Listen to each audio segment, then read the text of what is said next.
Bonjour et bienvenue dans ce nouvel épisode du 0RR Podcast, toujours animé par les frères Gallois. Bonjour à tous.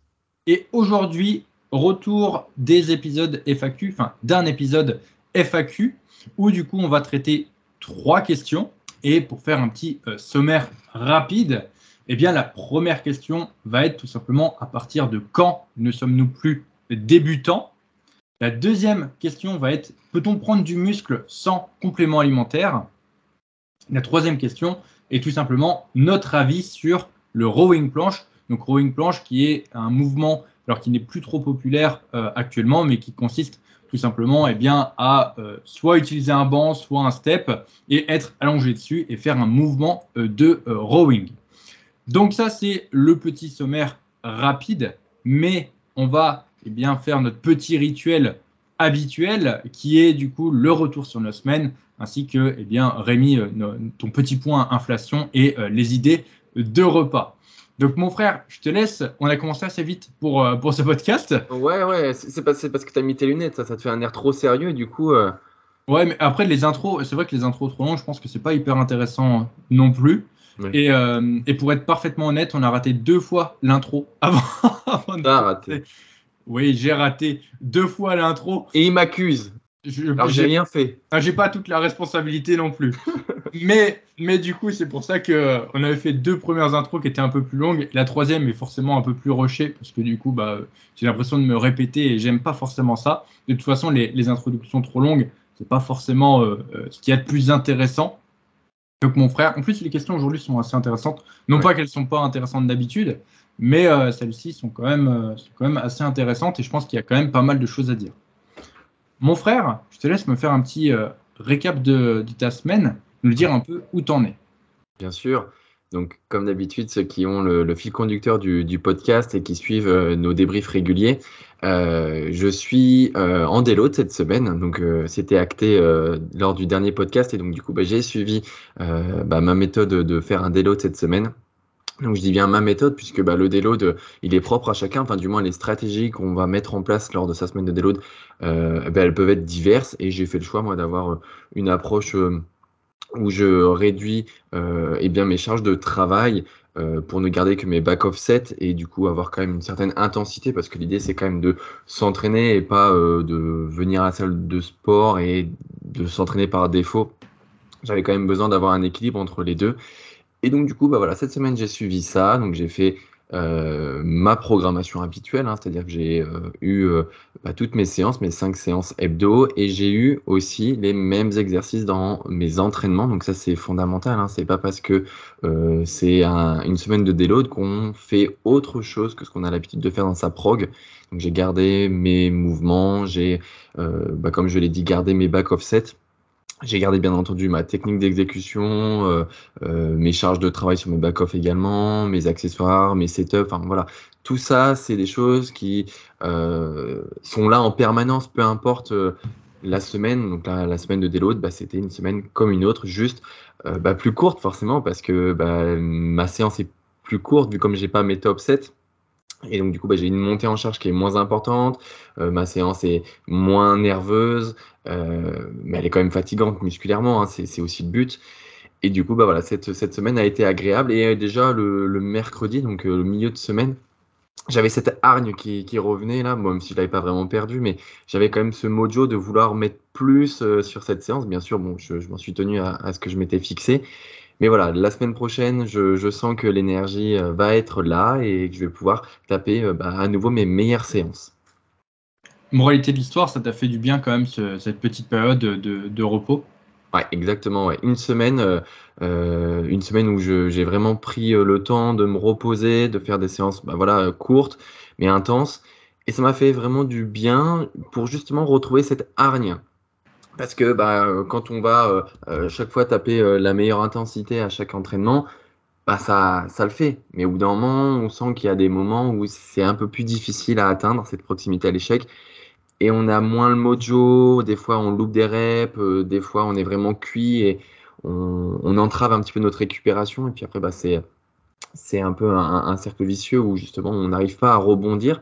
Et donc là, j'ai fait le choix de faire cette semaine et c'était pour mon plus grand bonheur et mon plus grand plaisir parce que j'avais des petites gênes qui commençaient à apparaître au niveau des épaules, rien de méchant encore une fois, mais voilà, elles ont complètement disparu cette semaine et la semaine prochaine, bah, ça s'annonce très très prometteur, enfin prometteur. Dis-moi, je vais retrouver ma programmation et ma hargne encore une fois. Ok. Et est-ce que tu as été voir genre un ostéo, tu as fait peut-être des massages, des trucs comme ça, en plus pour cette période de récup ou juste le déload ou... Alors j'ai pris le truc un peu à l'envers. C'est vrai que sur une semaine de déload, c'est bien justement d'aller faire des soins pour ceux qui le peuvent, etc. Mais moi, j'avais fait une séance d'ostéopathie 2 semaines avant, donc il y a 3 semaines, où bah, je sentais que j'avais une petite gêne au niveau de l'omoplate, une certaine contracture. J'en avais parlé justement dans le podcast. Et l'ostéo m'avait fait du bien, mais je sentais que c'était pas enfin, la source du problème, c'était pas mon problème au niveau de ma contracture, c'était une accumulation de fatigue qui m'avait bah, foutu cette contracture, donc c'était une conséquence à cette accumulation de fatigue. Et le mieux, c'était vraiment de faire cette semaine de repos, de déload, pour bah, vraiment reposer entièrement le corps. C'était un signal que m'avait envoyé mon corps il y a 3 semaines, que j'avais pas forcément écouté, en pensant que c'était juste voilà, une petite gêne passagère. Et finalement, bah, voilà, après, en analysant un peu mieux le truc, ben, voilà, la conclusion, c'était de faire une semaine de déload. C'était ce qui me semblait pardon, le mieux. Ok. Et ouais. Intéressant, intéressant tout ça. C'est vrai que parfois, sur les semaines où on s'entraîne un peu moins, on peut aussi en profiter voilà, pour aller voir, faire un check chez l'ostéo, faire des massages, etc. Alors, c'est pas forcément quelque chose que voilà, il faut faire aussi que pendant ces phases de récupération, mais Bien ça sûr. peut être intéressant vu comme bah, potentiellement on réduit le volume, l'intensité, les séances sont un peu moins longues, donc ça dégage du temps. Moi, personnellement, aussi, ce que j'aime bien faire sur ces périodes-là, alors ça fait un petit moment que j'en ai pas fait, mais c'est pas forcément chercher à faire tous mes entraînements non plus. Faut aussi faire, par exemple, bah, la moitié de la semaine en repos complet pour être sûr voilà, de bien aussi retourner sur de bonnes bases. Et souvent, bah, ça me libère du temps. Et du coup, bah, potentiellement, ce temps-là, je peux le mettre sur un ostéo ou voilà, des massages, des trucs comme ça. Exactement, c'est vrai que la semaine de déload, donc c'est ce que j'ai dit au tout début, la méthode que j'ai utilisée, c'est celle qui me correspondait le mieux. Après, bah, voilà, j'ai des suivis. Bah, s'ils ont besoin de faire une semaine de déload ou même de dévolume, enfin, peu importe, eh bien, ça va être vraiment adapté à leurs besoins. C'est pas, enfin, voilà, c'était une méthode qui m'était personnelle hein, pour la semaine. Mais voilà, après, Denis gère lui différemment, une autre personne va gérer encore une fois différemment, etc., etc. Oui, c'est ça, c'est toujours à adapter en fonction de la personne, de ce qu'elle a besoin, que ce soit au niveau de la durée, du choix de repos complet ou alors déload des volumes. Enfin, il y a plein de paramètres à prendre en compte. Mais ça, je pense qu'on pourra peut-être en parler dans un autre podcast. Voilà, il dédiait vraiment une question. Même si ça vous intéresse, n'hésitez pas. Référencement n'hésitez pas à nous poser vos questions vis-à-vis du délo, du dévolume, savoir justement ce qu'il en est, ce qu'on entend derrière ces deux mots, etc. Ok, intéressant mon frère. Et toi, alors? Parce que du coup, Euh, on se croise toujours pas à la salle de sport, hein. C'est terrible, hein. non, c'est vrai qu'on ne se croise plus à la salle. Après, c'est pas très grave non plus. On se croise dans la vraie vie, donc Oui, c'est c'est le plus suffisant. important. C'est bien trop d'ailleurs, je trouve. Salaud. Alors, quoi d'intéressant? Alors, petit fait intéressant hier sur ma séance de jambes. Donc, hier, c'était ma séance de jambes.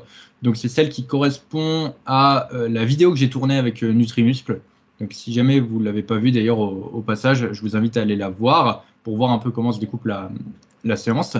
Et quand je suis arrivé, j'étais plutôt en forme, un peu fatigué. Mais voilà, j'ai commencé donc à m'échauffer sur les mollets. Ça me paraissait hyper lourd. Et je me disais, putain, qu'est-ce qui se passe aujourd'hui? Je vais faire une séance de merde. Je check toutes mes variables. Pourtant, tout me disait que j'allais faire une bonne séance. C'était mon horaire habituel. Mes repas s'étaient bien passés. Aucun souci. Et je sais pas, tout me paraît lourd. Et donc je m'échauffe sur les mollets. J'arrive à la dernière de ma montée en gamme. Elle me paraît hyper lourde. Mais vraiment hyper lourde. Et là, je me dis, mais comment ça se fait? C'est bien passé. Donc la dernière fois que j'avais fait la séance, il y a 8 jours en arrière. Et du coup, là, donc deux possibilités. Soit, eh bien, je mets un peu moins lourd, soit j'essaye quand même de faire le poids que je dois mettre. parce qu'en plus, mon logbook me disait de monter. Et du coup, je réfléchis, et je me dis, bon, je teste quand même mon poids habituel, je sacrifie pas ma technique. Au pire, si je perds 10 reps, tant pis. Mais voilà, je tente quand même. Si je fais 2 reps, c'est pas très grave. J'essaie de gérer ma proximité de l'échec. Et pour en rester quand même assez loin, si je sens que je peux pas faire enfin, si je suis trop loin de mon objectif, et après je baisserai le poids. Je me dis, bon, en gros, ça me coûte rien de tester. Et je teste. Et je sors la première hyper lourde. Et au final, eh bien, devinez quoi? J'ai réussi à faire un PR dessus. Donc, j'ai fait une rep de plus en montant le poids. Moi, je Alors, m'attendais à une chute du genre, je me suis trompé de poids, ou il y avait un câble qui était usé, ou un truc à la con. Non, non, c'est juste. pas du tout. C'était 100% dans ma tête. C'était vraiment genre 100% dans ma tête. Et après, j'arrive au leg curl. Même chose au leg curl. Le leg curl me paraît hyper lourd. Et je comprends pas. Et pourtant, j'arrive, je rajoute 2,3 et je fais autant de reps. Donc, je rajoute 2,3 kilos, je fais autant de reps. Et là, le pire du pire, j'arrive au hack squat. Hack squat à vide. Un mur. Hack squat à vide, hyper lourd. Sachant que ma dernière séance, j'avais À fait. vide. Ah oui, mais c'est parce que t'as un Ouais, setup particulier. ouais, ouais. Et sachant que sur ma dernière séance de hack squat, eh bien, sur mon top 7, j'avais fait 4 reps et on s'était entraîné ensemble ce jour-là. Et tu te souviens, tu m'as aidé pour la 5e. Oui. Donc, j'avais une revanche, entre guillemets, à prendre et je me dis, la première est super lourde. Je dis, bon, c'est bon. Les mollets, ok. Le leg curl, ok. Il faut savoir que du coup, j'étais 2,5 kg plus léger aussi que lors de ma dernière séance. Et je me dis, bon, le hack squat, ça va pas passer. Et au final, j'ai fait un truc tout con. J'ai utilisé une ceinture. J'ai utilisé une ceinture, mais il faut savoir que en fait, mon gainage n'est absolument pas un facteur limitant sur mon hack squat. C'est-à-dire que la façon dont je le fais, c'est-à-dire que j'ai une grosse flexion de genou. Du coup, je mets très peu de poids. Je mets 3 ppс, en gros. Donc, Très peu de poids, mais quelle indécence. non, mais c'est léger, c'est très léger par rapport à ce que je faisais avant avec les pieds Oui, mais beaucoup parce plus que hauts, c'est pas le même mouvement. parce que c'est un mouvement différent. Mais au final, ça fait que j'ai une grosse tension dans les quadriceps. Et au final, l'effort de gainage que ça me demande est extrêmement faible parce que y a très peu de poids. Donc au final, cette ceinture, que je la mette ou pas, d'habitude, je la mets pas parce qu'elle me sert à rien. Mais là, je me suis dit, écoute, tu vas mettre la ceinture. Et en fait, juste dans ma tête, le fait de mettre une ceinture, ça m'a apporté une sécurité et une confiance supplémentaire. Et devinez ce qui s'est passé. Donc, j'ai fait mon avant-dernière de chauffe. Je la fais sans ceinture. Elle me paraît extrêmement lourde. Non, non, c'est ça. Mon avant-dernière, je la fais sans ceinture. Elle me paraît extrêmement lourde. Ma dernière de chauffe, je la fais avec ceinture. Elle vole. Et ensuite, je fais mon set en étant plus léger, sans spotter, sans musique, sans rien. Et du coup, j'explose ma perf. Et je fais du coup le plus simple. Donc, je fais les fameuses 5 reps au même poids que la dernière fois. Là où du coup, j'avais échoué la dernière fois. Et c'est plutôt très bien passé. Et en fait, Sans moi, quoi. sans toi. Alors, là, il y a 2 moralités possibles. La première, C'est que t'as pas besoin de moi. voilà, Rémi me pourrit mes séances. La deuxième, c'est tout simplement que, en fait, juste le fait d'utiliser voilà, j'avais un ressenti qui était lourd, mais au final, c'était 100% dans ma tête. Et le fait de juste contourner ça en utilisant un petit hack type la ceinture, alors qu'au fond de moi, je sais qu'elle ne sert à rien. Elle ne sert à rien, cette ceinture. Elle m'apporte rien. Elle n'était même pas serrée.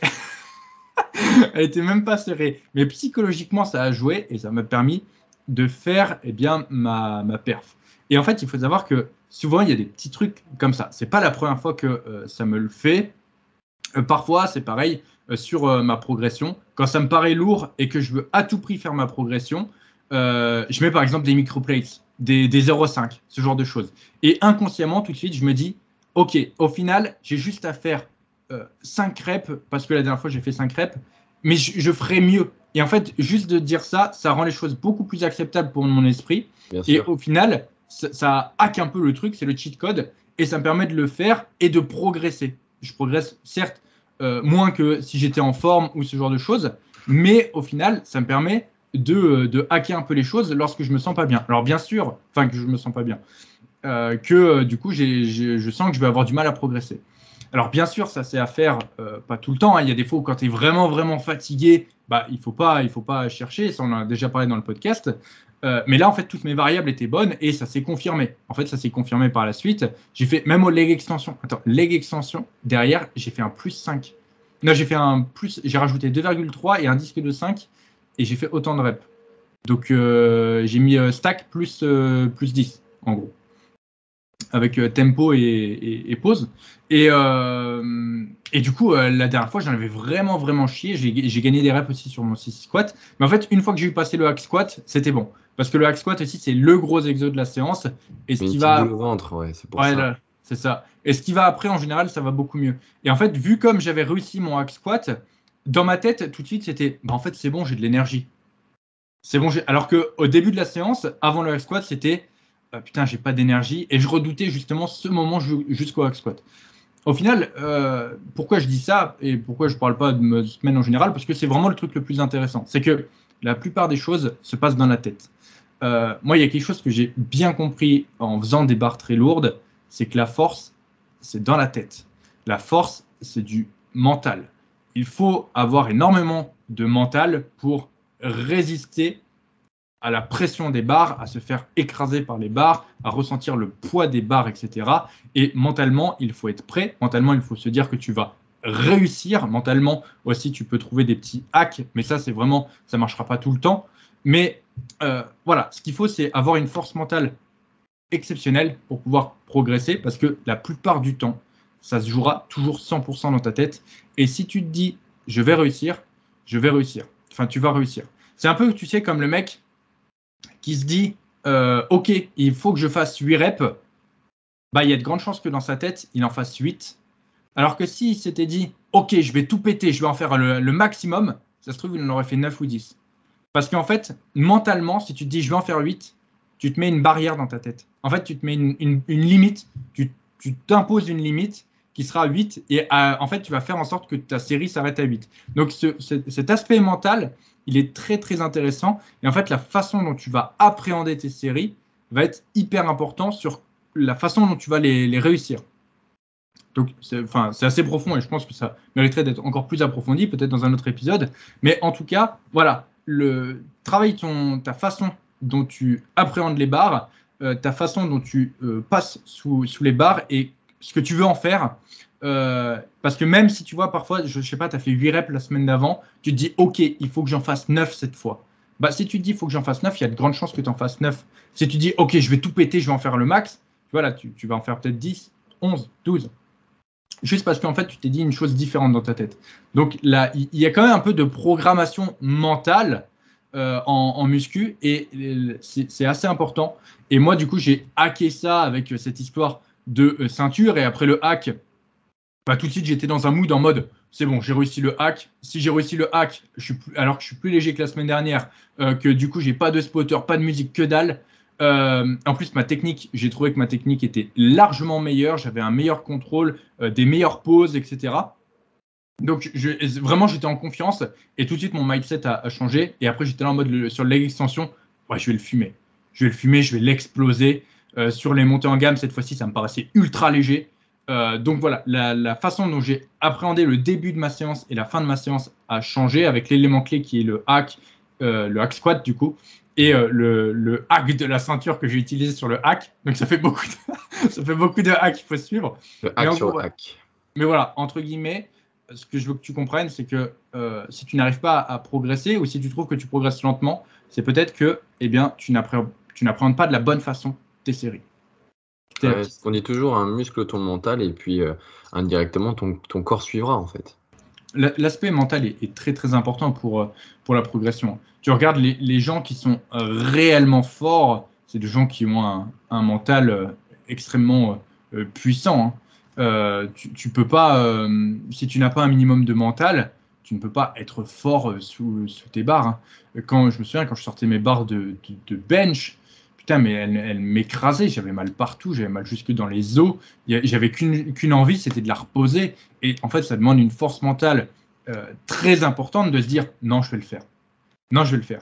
Cette salope, elle m'écrase, mais je vais le faire. Je vais quand même la pousser, je vais garder ma position, je vais la maintenir, je vais gérer ma descente, je vais gérer mon positionnement, je vais gérer tout ça. Alors qu'elle t'écrase, et c'est une contrainte, et c'est ultra inconfortable, et au final, c'est toi-même qui t'inflige ça. Je veux dire, tu as le choix de ne pas le faire. Et c'est pour ça que quand tu as le choix, au final, c'est là où, bien, mentalement, ça demande une force importante. C'est ça, en fait, des fois, on se dit, ouais, mais ouais, aujourd'hui, c'est un jour sans, laisse tomber, je vais mettre moins lourd. Non, si vraiment tous les feux sont au vert, c'est-à-dire que tu n'es pas malade, que tu n'as pas eu une petite nuit de sommeil et que vraiment, en fait, tout est là pour que tu puisses quand même performer, bah fais-le. Si tu as cette petite boule au ventre là, surpasse-la et fais ta série. Et tu verras qu'après avoir fait ta série, tu te sentiras mais super bien. Ouais, mais même, tu sais, parfois, il y a des gens, tous les indicateurs sont au vert, ils ont du coup une super patate, ils se sentent bien, mais ils vont quand même s'entraîner en dessous de leur performance. Tu vois, ils vont mettre, je sais pas, genre 80 kilos au développé couché, alors qu'ils pourraient mettre 100, et ils vont faire 10 reps alors qu'ils peuvent en faire 20, parce que c'est inconfortable, c'est extrêmement inconfortable d'aller chercher la proximité de l'échec, d'aller chercher un poids lourd, parce que voilà, je pense que l'exemple du développé couché, Denis, il est pas bon parce que généralement, les gens vont à l'échec sur le développé couché. Tandis que sur un exercice de cuisse, c'est plus difficile. Oui, c'est vrai. Non, Après, c'était pour la petite. Le développé couché, c'est pas un échec musculaire à 99%. Oui, c'est vrai aussi. Mais effectivement, les cuisses, la plupart des. En fait, les cuisses, c'est révélateur. Si tu veux savoir si tu as du mental ou si quelqu'un qui s'entraîne dans ta salle a du mental, regarde l'intensité qu'il met sur ses cuisses. Le truc, c'est que les cuisses, c'est un groupe musculaire qui est extrêmement fort. Et les gens, c'est extrêmement inconfortable d'aller chercher l'échec sur les cuisses. Et puis aussi, il y a une autre barrière qui arrive quand tu vas chercher l'intensité extrême, c'est l'instinct de survie. Je veux dire, non mais c'est vrai, il y a un moment où en fait mentalement, il faut faire sauter quelques barrières parce que ton corps te dit, wow, c'est dangereux ça. Je suis pas fait pour faire ça. Et sur les cuisses, c'est ça. Aller chercher un 0 RIR sur un mouvement de cuisse, sur une presse à cuisse ou sur un hack, ça demande un mental exceptionnel pour pouvoir y aller. Et c'est pour ça que tu peux pas, quand tu commences la muscu, il faut parfois plusieurs années ou alors avoir un déclic, s'entraîner avec quelqu'un qui te montre ça, etc. pour pouvoir s'entraîner avec une grosse intensité. Parce que au final, tu peux. Enfin voilà, c'est quasiment impossible. Les cuisses, les gens s'entraînent toujours avec au moins 5 à 10 RIR, si pas plus, parce que c'est extrêmement compliqué d'aller à l'échec sur les cuisses. Déjà, c'est extrêmement dur pour la plupart d'avoir une bonne technique d'exécution sur les cuisses. Mais voilà, en plus de ça, aller chercher l'intensité, ton corps, en fait, tu as plein de signaux d'alarme qui se déclenchent avant ça. Ah, c'est l'instant chat. Ah, il est pénible. Ah, et c'est l'instant calbar. Non, j'ai un short. Oui, le short, on le voit bien. Rémi, tu vas décevoir les gens, t'as mis un short cette fois. Ouais. J'ai mis quand même la chemise. Je vous déçois pas sur le haut quand même. Putain, ouais, toujours bien présenté en haut, mais. Un certain standing à respecter. Bon, je préviens, le chat va remioler d'ici 5 minutes, je pense. Mais c'est pas grave, on fera un podcast spécial chat. On l'interviewera sur sa prise de masse, visiblement, parce qu'il est sacrément balèze. Ouais. Du coup, on a dérivé, le chat nous a un peu interrompu, mais je sais plus ce qu'on disait. Oui, on parlait du mental, des cuisses, etc. Je pense que c'est intéressant, mais on pourra peut-être plus le développer dans d'autres podcasts. Ça se trouve, vu comme la première question aussi, c'est à partir de quand ne sommes-nous plus débutants, on va peut-être en reparler. C'est possible, il y a des petits liens. Ouais, il y a des petits liens. Donc indirectement, on a un peu commencé à en parler. Mais Rémi, c'est le moment de faire part de tes repas, du point inflation, etc. Le point inflation.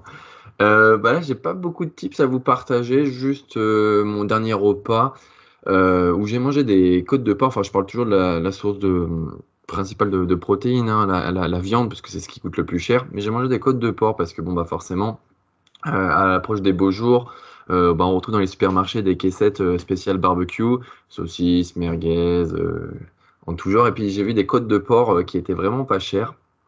Et puis du coup, j'en ai acheté. Voilà, ça c'était les petits trucs. Alors j'ai plus le prix en tête, hein, mais pareil, c'était quelque chose d'assez abordable et qui est resté dans le budget, dans un budget classique pour un go muscu, on va dire.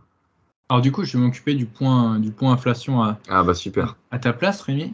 J'ai été faire les courses et déjà j'ai vu que le poulet, mon poulet du coup alors je regarde le prix en fait à titre indicatif et le poulet, les 1 kg, ils étaient à 14 euros, je sais plus combien. Les filets de poulet, tu veux dire? Ouais, j'ai trouvé ça super cher. Ouais, c'est le Ouais, prix un peu habituel.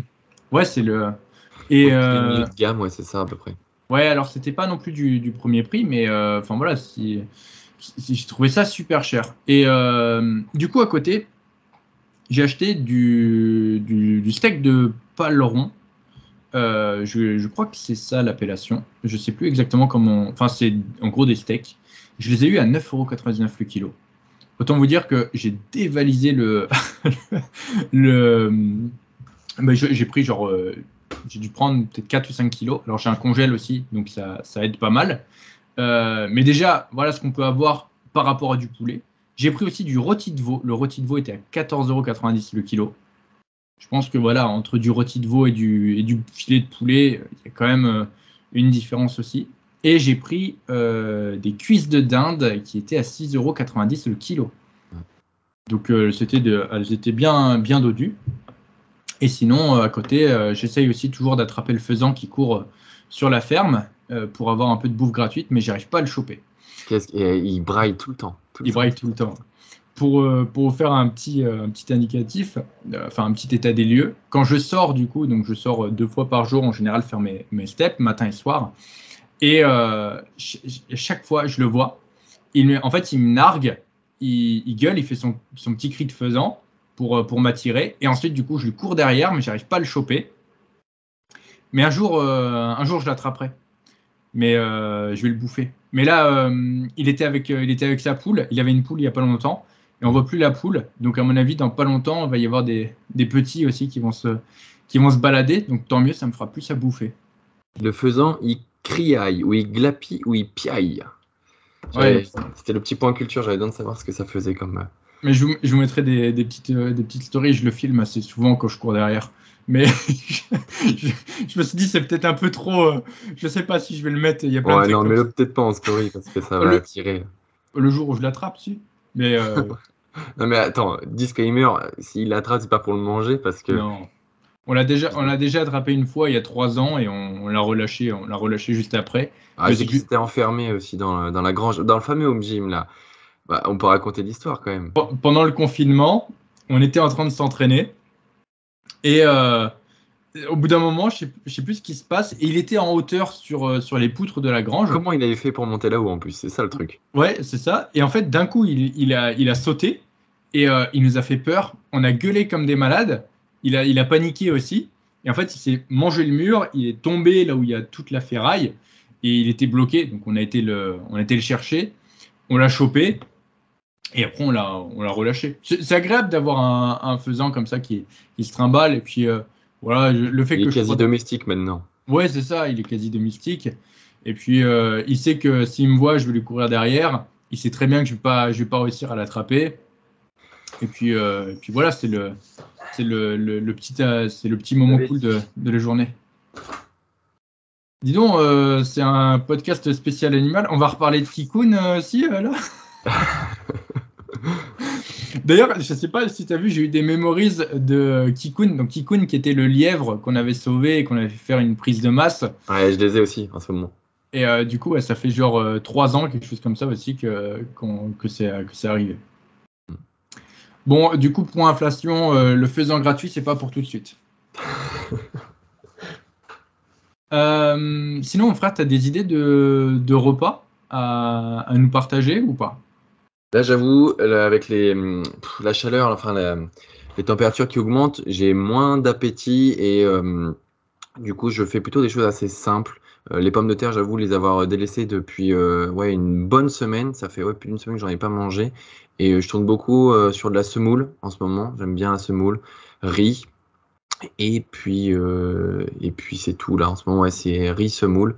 Et puis après, forcément, tout ce qui est avec à côté. Mais voilà ce que je mange. Mhm. C'est vrai que là, les beaux jours reviennent et je vois ils commencent aussi à remettre des tomates et tout, des trucs comme ça en magasin. Alors, c'est pas tout à fait la saison, mais Pas je me souviens encore. quand j'étais à Budapest, je faisais pas mal de tomates mozza. Truc classique, ça passe bien, surtout quand il fait chaud. Et ils avaient de la mozza allégée là-bas. Et ça passait vraiment très très bien. En fait, ça te fait une très bonne entrée, ça te fait beaucoup beaucoup de volume.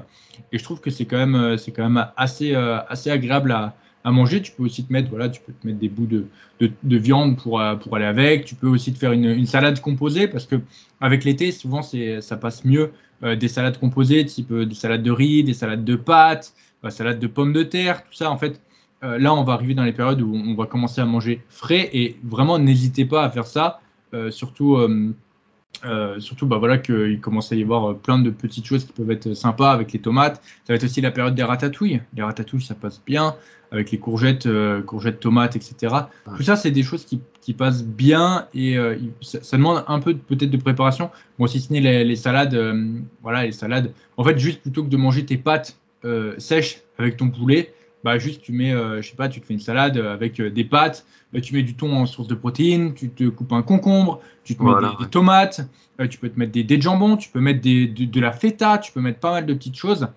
Tout ça, et ça se mange, c'est très, très, très, très frais. Tu peux même, en plus, voilà, ça peut s'emmener, tu sais, tu peux le manger, tu n'es pas obligé de le manger tout seul chez toi, tu peux le manger, je sais pas, je faisais ça aussi à Budapest, quand il faisait bien chaud, je préparais mon repas, j'allais marcher, je me mettais au bord du Danube. Il y avait plein de gens qui étaient là et qui lisaient leurs livres, d'autres qui attendaient la vie, je sais pas ce qu'ils foutaient. Et il y avait moi qui bouffais mes gamelles. Et honnêtement, bah, c'est aussi quelque chose d'agréable. On arrive sur les beaux jours, autant en profiter, quoi. Surtout Ouais. si tu peux faire ça avec des amis, ce genre de choses, tu peux profiter et passer de bons moments. Alors qu'avec le riz poulet, bah, c'est un peu plus compliqué. Ouais, c'est vrai qu'on fait quand même la guerre au riz poulet, mais là, je repense aux légumes. En ce moment, il y a plein de petites crudités sympas à faire. Je sais que voilà, j'ai fait des carottes râpées en début de semaine. J'avais des radis aussi. Le concombre, Denis en a parlé. Il y a 2 semaines, c'était pas mal d'endives aussi, même si on est sur la fin de la saison des endives. Enfin voilà, n'hésitez pas à vous faire des petites salades fraîches, des crudités, vous râpez, vous mettez en tranches. Enfin bref, vous faites comme vous voulez, et ça passe très très bien. Mm. Non, mais c'est sûr, varier, et puis vous trouverez toujours, hein. C'est comme là, il y a pas longtemps, je réfléchissais pour faire ne serait-ce que des burgers maison, c'est possible aussi. Vous pouvez très bien vous faire, alors vous n'êtes pas obligé d'acheter des pains burgers, machin et tout, tu peux très bien prendre du pain de la boulangère qui te sert à faire tes pains, ou tu peux même toi-même faire tes pains. Tu te mets voilà, quelques tomates. Un steak, un peu de sauce, tu peux même prendre de la sauce zéro si jamais ça te fait trop culpabiliser ou que tu as un déficit. Enfin voilà, il y a plein de choses possibles. Tu peux faire aussi des wraps, enfin il y a plein de choses et c'est assez facile à faire. Et, euh, et ça change, tout simplement. Et ça change. Donc là, voilà, on arrive sur ça. Et puis il y a les barbecues aussi qui vont arriver. Tout ce qui va être barbecue, ça va être. Voilà, tu peux faire cuire aussi pas mal de viande au barbecue. Enfin, en tout cas, voilà, on arrive vers les beaux jours et les beaux jours permettent en général de varier quand même un peu plus son alimentation. Bon, je pense qu'on a fait le tour, on a fait le point inflation, le point animaux de la ferme, le point salade. On va pouvoir passer un peu aux questions. Mon frère, je vais te poser la première. Je sais qu'elle t'a un peu inspiré tout à l'heure, c'est moi qui l'ai choisie. C'est à partir de quand ne sommes-nous plus débutants en musculation? C'est une question qui est hyper subjective, hein, vous en doutez, et où du coup on va pas vous répondre. Alors à partir de telle date ou autant d'années, on va être qualifié d'expérimenté ou etc. On peut retrouver sur Internet. Enfin, je repense à ça sur certains sites où il y avait une classification. En gros, si tu as une pratique régulière de la musculation, et bien en fait, tu es qualifié de débutant jusqu'à tes 2 ans de pratique, et après de tes 2 ans à 4 ans, tu es qualifié d'amateur. Après, de plus de 4 ans, tu es qualifié comme un expert. Et après, enfin bref, vous en doutez, personne ne rentre dans des cases et c'est avant tout, on va dire, votre démarche dans la pratique de la musculation qui va dicter en gros vos compétences, parce qu'on ne parlera même pas de niveau. C'est comme n'importe quel sport d'ailleurs. Il y a les gens qui vont faire du vélo une fois par semaine en mode loisir, pas d'objectif de compétition, et d'autres qui vont faire du vélo 2, 3, 4, 5 fois, 6 fois dans la semaine dans un objectif de compétition où du coup, eux, ils vont avoir plutôt un niveau expérimenté de leur pratique. Et ben en musculation, ça va être la même chose. Une personne qui va être disciplinée, qui va s'entraîner, qui va s'intéresser, apprendre, s'éduquer en gros à la musculation et tout ce qui gravite autour, parce que s'entraîner, c'est extrêmement large. Il ne s'agit pas juste de connaître les muscles de notre corps, il s'agit aussi de savoir comment bien les travailler, comment bien faire les mouvements, comment également bien récupérer, appliquer les cycles de progression. Et ça va aussi après s'élargir sur les champs qui vont s'en éloigner, tout ce qui va être nutrition, comment avoir des apports cohérents avec ses besoins, et puis après pareil avec la récupération, notre sommeil, notre hydratation, pardon, etc., etc., etc. Donc on va dire que c'est l'accumulation de ces qualifications, la compréhension de ces compétences qui feront que vous serez à même d'être un peu plus expérimenté dans la pratique. Alors, je suis assez d'accord avec toi. Selon moi, c'est pas une histoire d'année. Dans le sens, c'est pas où genre, c'est bon, ça fait 2 ans que tu fais de la muscu, tu passes intermédiaire. Ça fait 5 ans que tu fais de la muscu, maintenant tu passes expérimenté.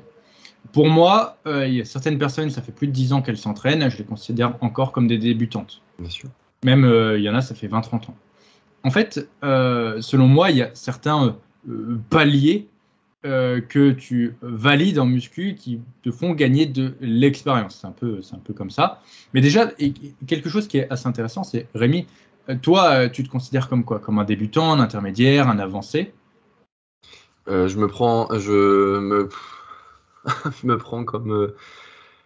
comme personne en fait. Je crois que je me prends comme quelqu'un qui a besoin d'apprendre encore et qui apprendra jusqu'à la fin de sa vie en fait. Ouais, c'est ça. Tu vois, si je devais me mettre sur un stade, moi, je dirais plutôt que je suis intermédiaire. Tu vois? Parce que je considère que j'ai accumulé certaines connaissances, certaines bases très solides. Ouais. Donc, je ne me considère plus comme débutant. Mais par contre, en fait, me dire que je suis avancé, ça veut dire que j'ai un peu fini le jeu. Et que du coup, j'aurais les connaissances absolues et j'aurais plus besoin de me renseigner, etc. Or ce n'est pas le cas. J'ai toujours besoin de continuer à apprendre. Donc, c'est pour ça que, selon moi, je suis plus comme un intermédiaire pour le moment. Mais effectivement, il y a certains points qui sont assez intéressants pour moi et qui vont te faire un peu gagner des grades. C'est un peu, tu sais, les hauts faits sur les jeux J'ai vidéo. pensé, je voulais faire une comparaison à ça.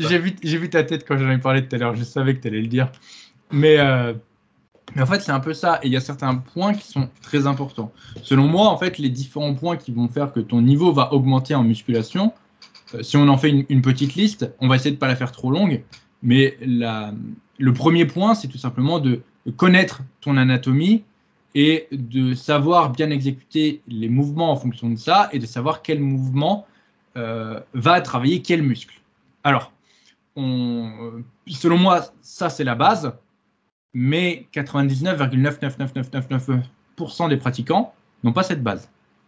J'en avais déjà parlé dans un podcast. Un pratiquant, tu lui dis, c'est souvent, tu sais, quand je reçois les messages, ouais, tu peux me faire un retour sur mon programme dos. D'accord, je vois tirage vertical, tirage horizontal. Et après, déjà, rien que là, je dis, bon, bah, ton tirage vertical, tu le fais pour quel groupe musculaire? Voilà. Le dos? Non, non, ça marche pas comme ça. Pour les grands dorsaux, pour les trapèzes rhomboïdes, pour l'arrière d'épaule, pour les érecteurs, tout ça. Tu vois, il y a plein de choses comme ça qui fait que déjà, si tu ne sais pas pour quel mouvement en fait va travailler quel muscle, tu peux pas. Pour moi, tu n'as pas la première marche de l'escalier. Et donc, c'est quand même assez important. Et après, c'est pareil, il y a l'exécution des mouvements. Je veux dire, un développé aux haltères avec les coudes complètement ouverts. Pour moi, tu peux pas.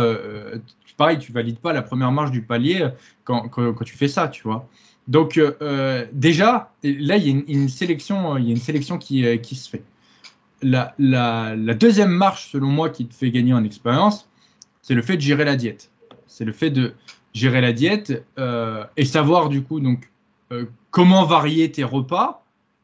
C'est vrai qu'on en parle beaucoup de ça, mais comment varier tes... En gros, tu ne suis pas une monodiète et en gros, tu vas pouvoir varier, prendre du plaisir dans ton alimentation et surtout, ton alimentation va te permettre d'atteindre tes objectifs.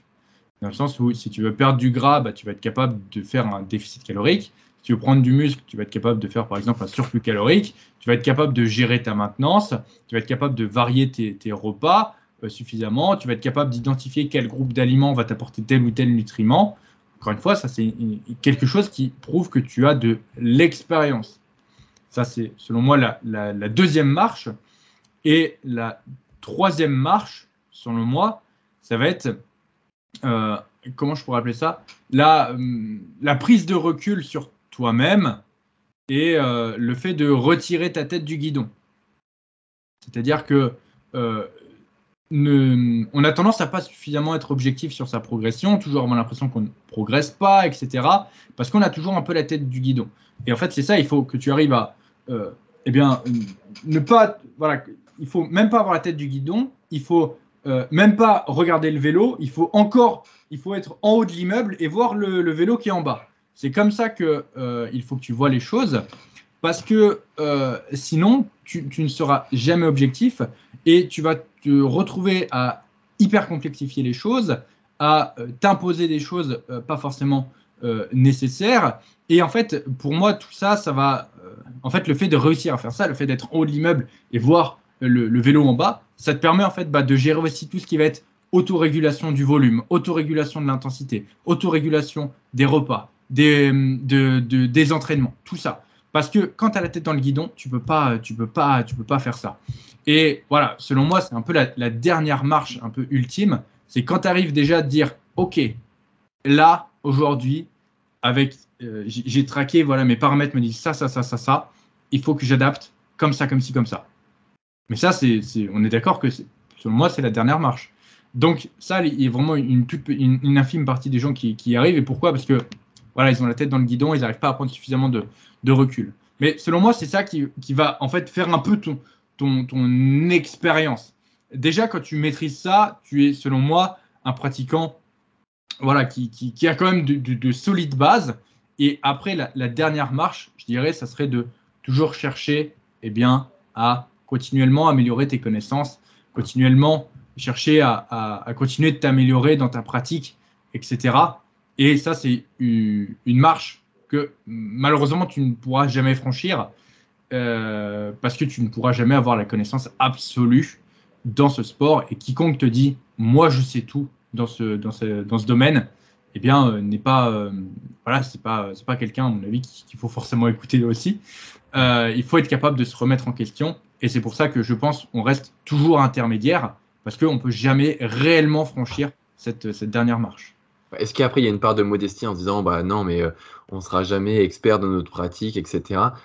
Oui et non, parce que il faut rester aussi les pieds sur terre en disant que quand on pratique la musculation à notre niveau de régularité, où justement ça fait des années qu'on s'entraîne, où on fait nos entraînements de la meilleure façon, enfin du moins on cherche à optimiser chacun de nos mouvements, chacune de nos actions, etc.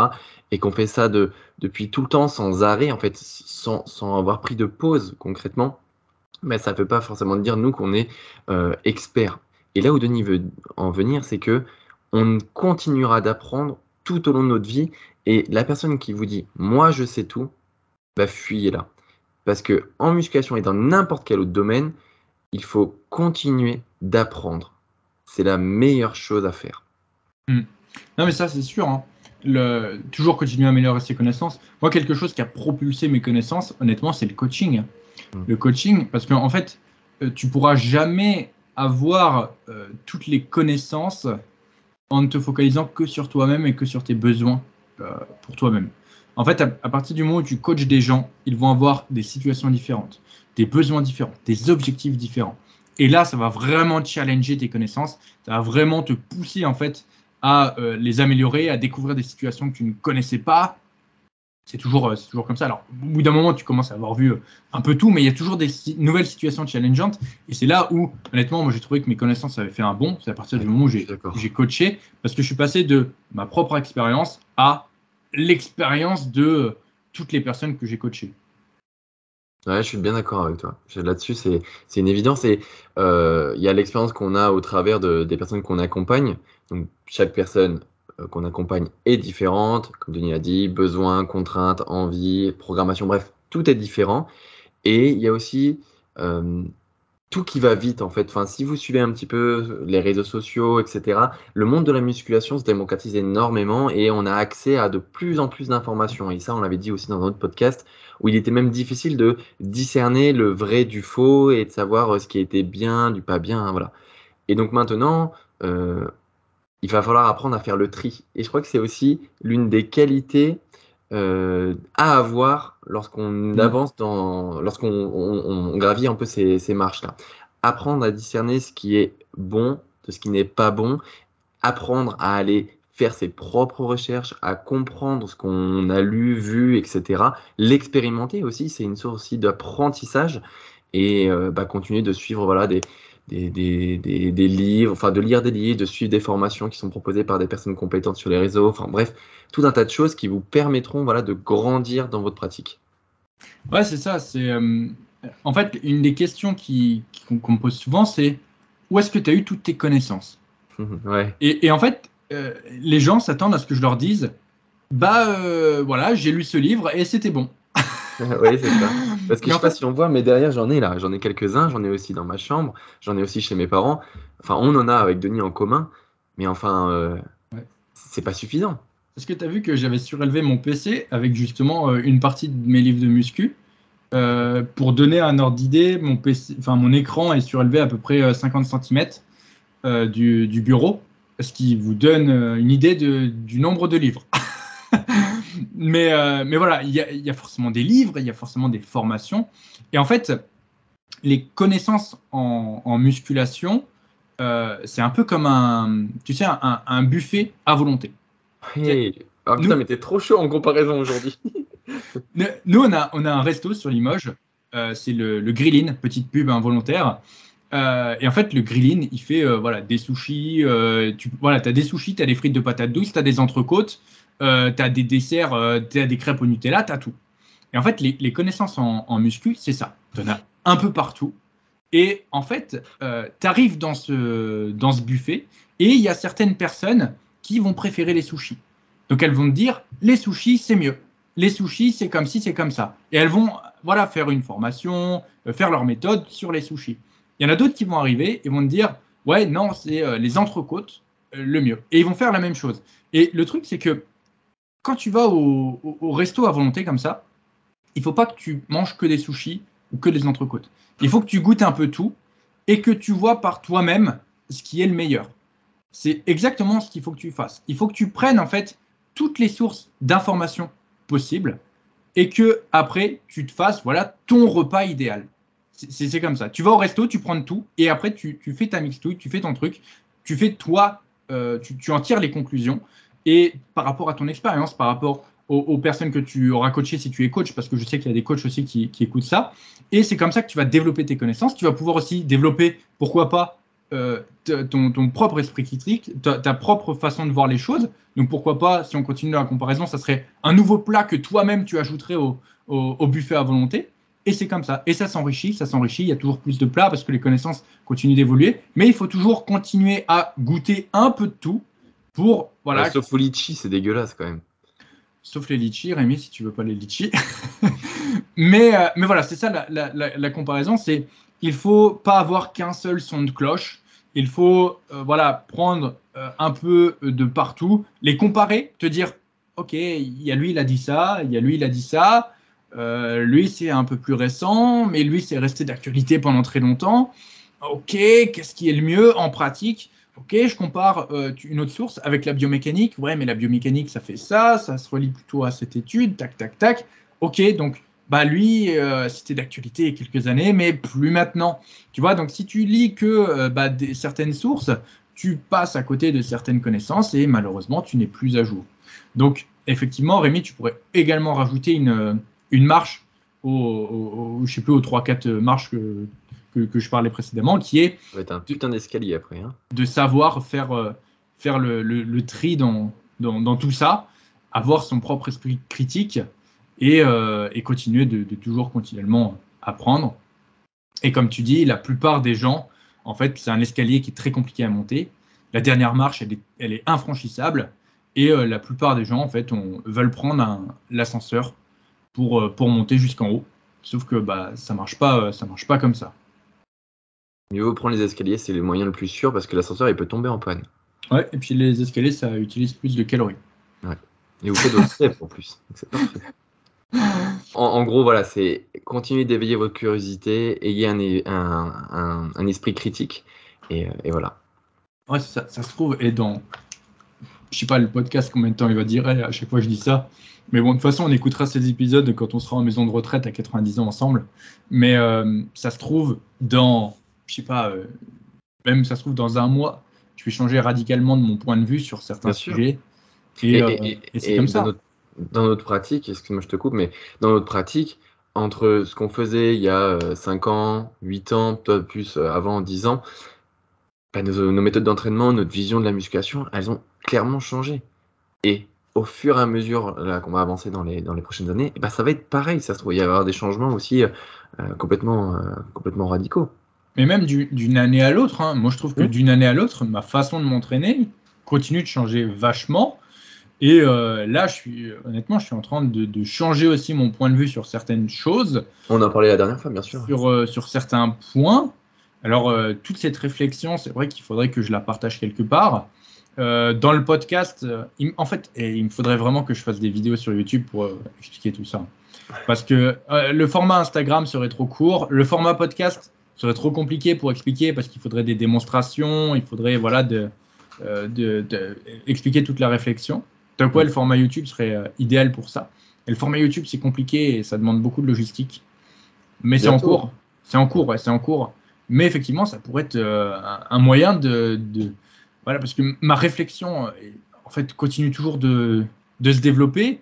J'arrive à des conclusions qui sont, selon moi, très intéressantes et qu'au final, je ne peux pas partager parce que ce que je partage sur Insta, TikTok et tout, c'est quand même très limité. C'est quand même très limité. C'est vraiment 10% de ce que je pourrais partager. J'ai l'impression que je me sens vraiment très limité. Le podcast, c'est pareil. Le format est très intéressant, mais le podcast est très intéressant. Mais c'est pareil, le format émet une limite. On n'a pas, voilà, comme la dernière fois quand on voulait présenter les machines, etc. Quand on ne peut pas parler aussi d'exécution de mouvement. Enfin, il y a quand même pas mal de petites choses qui sont limitées par le format du podcast. Donc effectivement, l'idéal, ça serait un format vidéo. Ah, on va y arriver petit à petit. Donc, pour ceux qui veulent continuer d'apprendre, ça sera avec nous. Ça sera avec nous. Donc, suivez-nous sur Instagram, sur YouTube bientôt pour Denis. Enfin, même si là, vous écoutez certainement le podcast sur YouTube, mais peut-être qu'un jour, prochain, Oui, c'est il y aura vrai. des vidéos YouTube. Alors, il faut que je vous avoue une confidence. Je mets toujours le lien vers YouTube plutôt que vers Spotify. Parce que sur YouTube, on a la monétisation. Ouais, alors, parle de la monétisation 2 secondes. Hein, et chaque épisode nous fait un petit revenu d'environ 2 à 3 dollars. Donc, chaque épisode, ça nous fait 2 à 3 dollars qu'on mettra dans nos futures machines. Donc, c'est pour ça que je me dis, si une personne écoute, si j'arrive à rediriger une personne sur YouTube plutôt que sur Spotify, eh bien, ça fait que 1 dollar, 0,01 dollar supplémentaire pour les machines. Et continuez d'aller quand même alimenter Spotify en mettant des évaluations, puisqu'on a bientôt passé les caps des 650. Oui, c'est vrai. Écoutez là où vous voulez. Hein. Non, bien sûr, on digresse encore, Denis, c'est pas bien, on digresse beaucoup trop. Ouais, c'est vrai. Non, mais au moins, pour ceux qui voulaient se poser la question de la rémunération vis-à-vis du podcast, au moins, voilà, vous en saurez un peu plus. Bon, on change de question, mon frère, ou pas? Bien sûr. Alors, est-ce que c'est possible de prendre du muscle sans complément alimentaire? Alors, non, c'est pas possible. Voilà, non, absolument pas. Non, Il faut prendre des compléments alimentaires. Bon, pour revenir un peu plus sérieusement, non. les compléments alimentaires ne sont absolument pas obligatoires pour prendre du muscle. Et d'ailleurs, j'aurais tendance à dire que les personnes ont tendance à vouloir trop se focaliser justement sur les compléments alimentaires, à attendre trop des compléments alimentaires, alors qu'en fait, la base de la base, c'est l'entraînement, la diète, la récupération. Tu peux très bien progresser, avoir un physique vraiment incroyable sans jamais prendre un complément. Les compléments, ça va venir t'aider, ça va venir complémenter, tout simplement comme leur nom l'indique. Ça va apporter un aspect aussi pratique, comme par exemple la whey, mais en aucun cas, c'est obligatoire.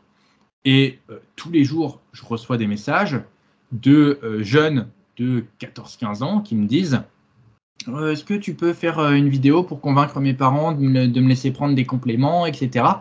Bah, en fait, non, tu n'en as pas besoin. J'ai envie de te dire. Alors, en plus, c'est vrai que je travaille avec Nutrimuscle, mais de toute façon, enfin voilà, c'est aussi la ligne de conduite de la marque et c'est pour ça que je travaille avec eux. Ils ne pousseront jamais à la consommation, etc. Mais voilà, il n'y a aucun problème à ne pas consommer de compléments si tu n'en as pas besoin. Et si tu n'en as pas besoin, je te dirai jamais justement d'en prendre. Il y a un truc, parce que c'est souvent voilà, des jeunes qui ont 14-15 ans, souvent ils sont dans leurs premières années de musculation en plus. Honnêtement, ils n'ont pas forcément besoin de ça. Là où tu commences à avoir, selon moi, besoin de compléments alimentaires, c'est eh bien, à partir du moment où, par exemple, bah, tu as besoin d'une collation dans l'après-midi, ça devient galère d'emmener une source de protéines, surtout en été, parce que voilà, tu peux pas, je sais pas, emmener du thon, du poulet, tu peux pas forcément toujours préparer tes pancakes protéinés, enfin voilà, ça se conserve pas bien avec la chaleur. Bah, à ce moment-là, voilà, c'est pratique de prendre de la whey. Mais est-ce que tu en avais besoin avant? Non, tu vois, c'est juste parce que bah, à ce moment-là, tu en as vraiment besoin. Y a plein de compléments en fait comme ça qui sont pas forcément utiles et que les gens veulent consommer. La créatine, c'est pareil, ça fera pas forcément une grosse différence. Surtout qu'il y a eu quand même un boom dans les prix des compléments à cause bah, voilà, des matières premières qui augmentent, du nombre de pratiquants, enfin du Covid, etc. Tu prends la créa, bah, avant ça coûtait que dalle. Hein. Tu prenais 1 kilo, tu en avais pour même pas 20 balles. Le collagène, c'est pareil. ouais, le collagène, c'est pareil. Le collagène, c'était 25 euros, les 1 kg 200. Voilà, donc les compléments, en fait, ça coûtait pas cher et ça apportait voilà, pour le prix, en fait, le ratio des avantages par rapport au prix était quand même forcément très intéressant parce que, attends, 1 kg 200 de collagène, ça tient quand même un bon paquet de temps. Donc, c'est sûr que maintenant, au vu du prix que ça coûte, bah, c'est pas forcément non plus un très, très bon investissement. Donc, il faut quand même bien faire attention à ça. Et surtout, il y a beaucoup de marques qui vont vouloir pousser à la consommation. Il y a certains compléments alimentaires aussi qui ont tendance à vouloir pousser à la consommation, de type les pré-workouts, tout ça.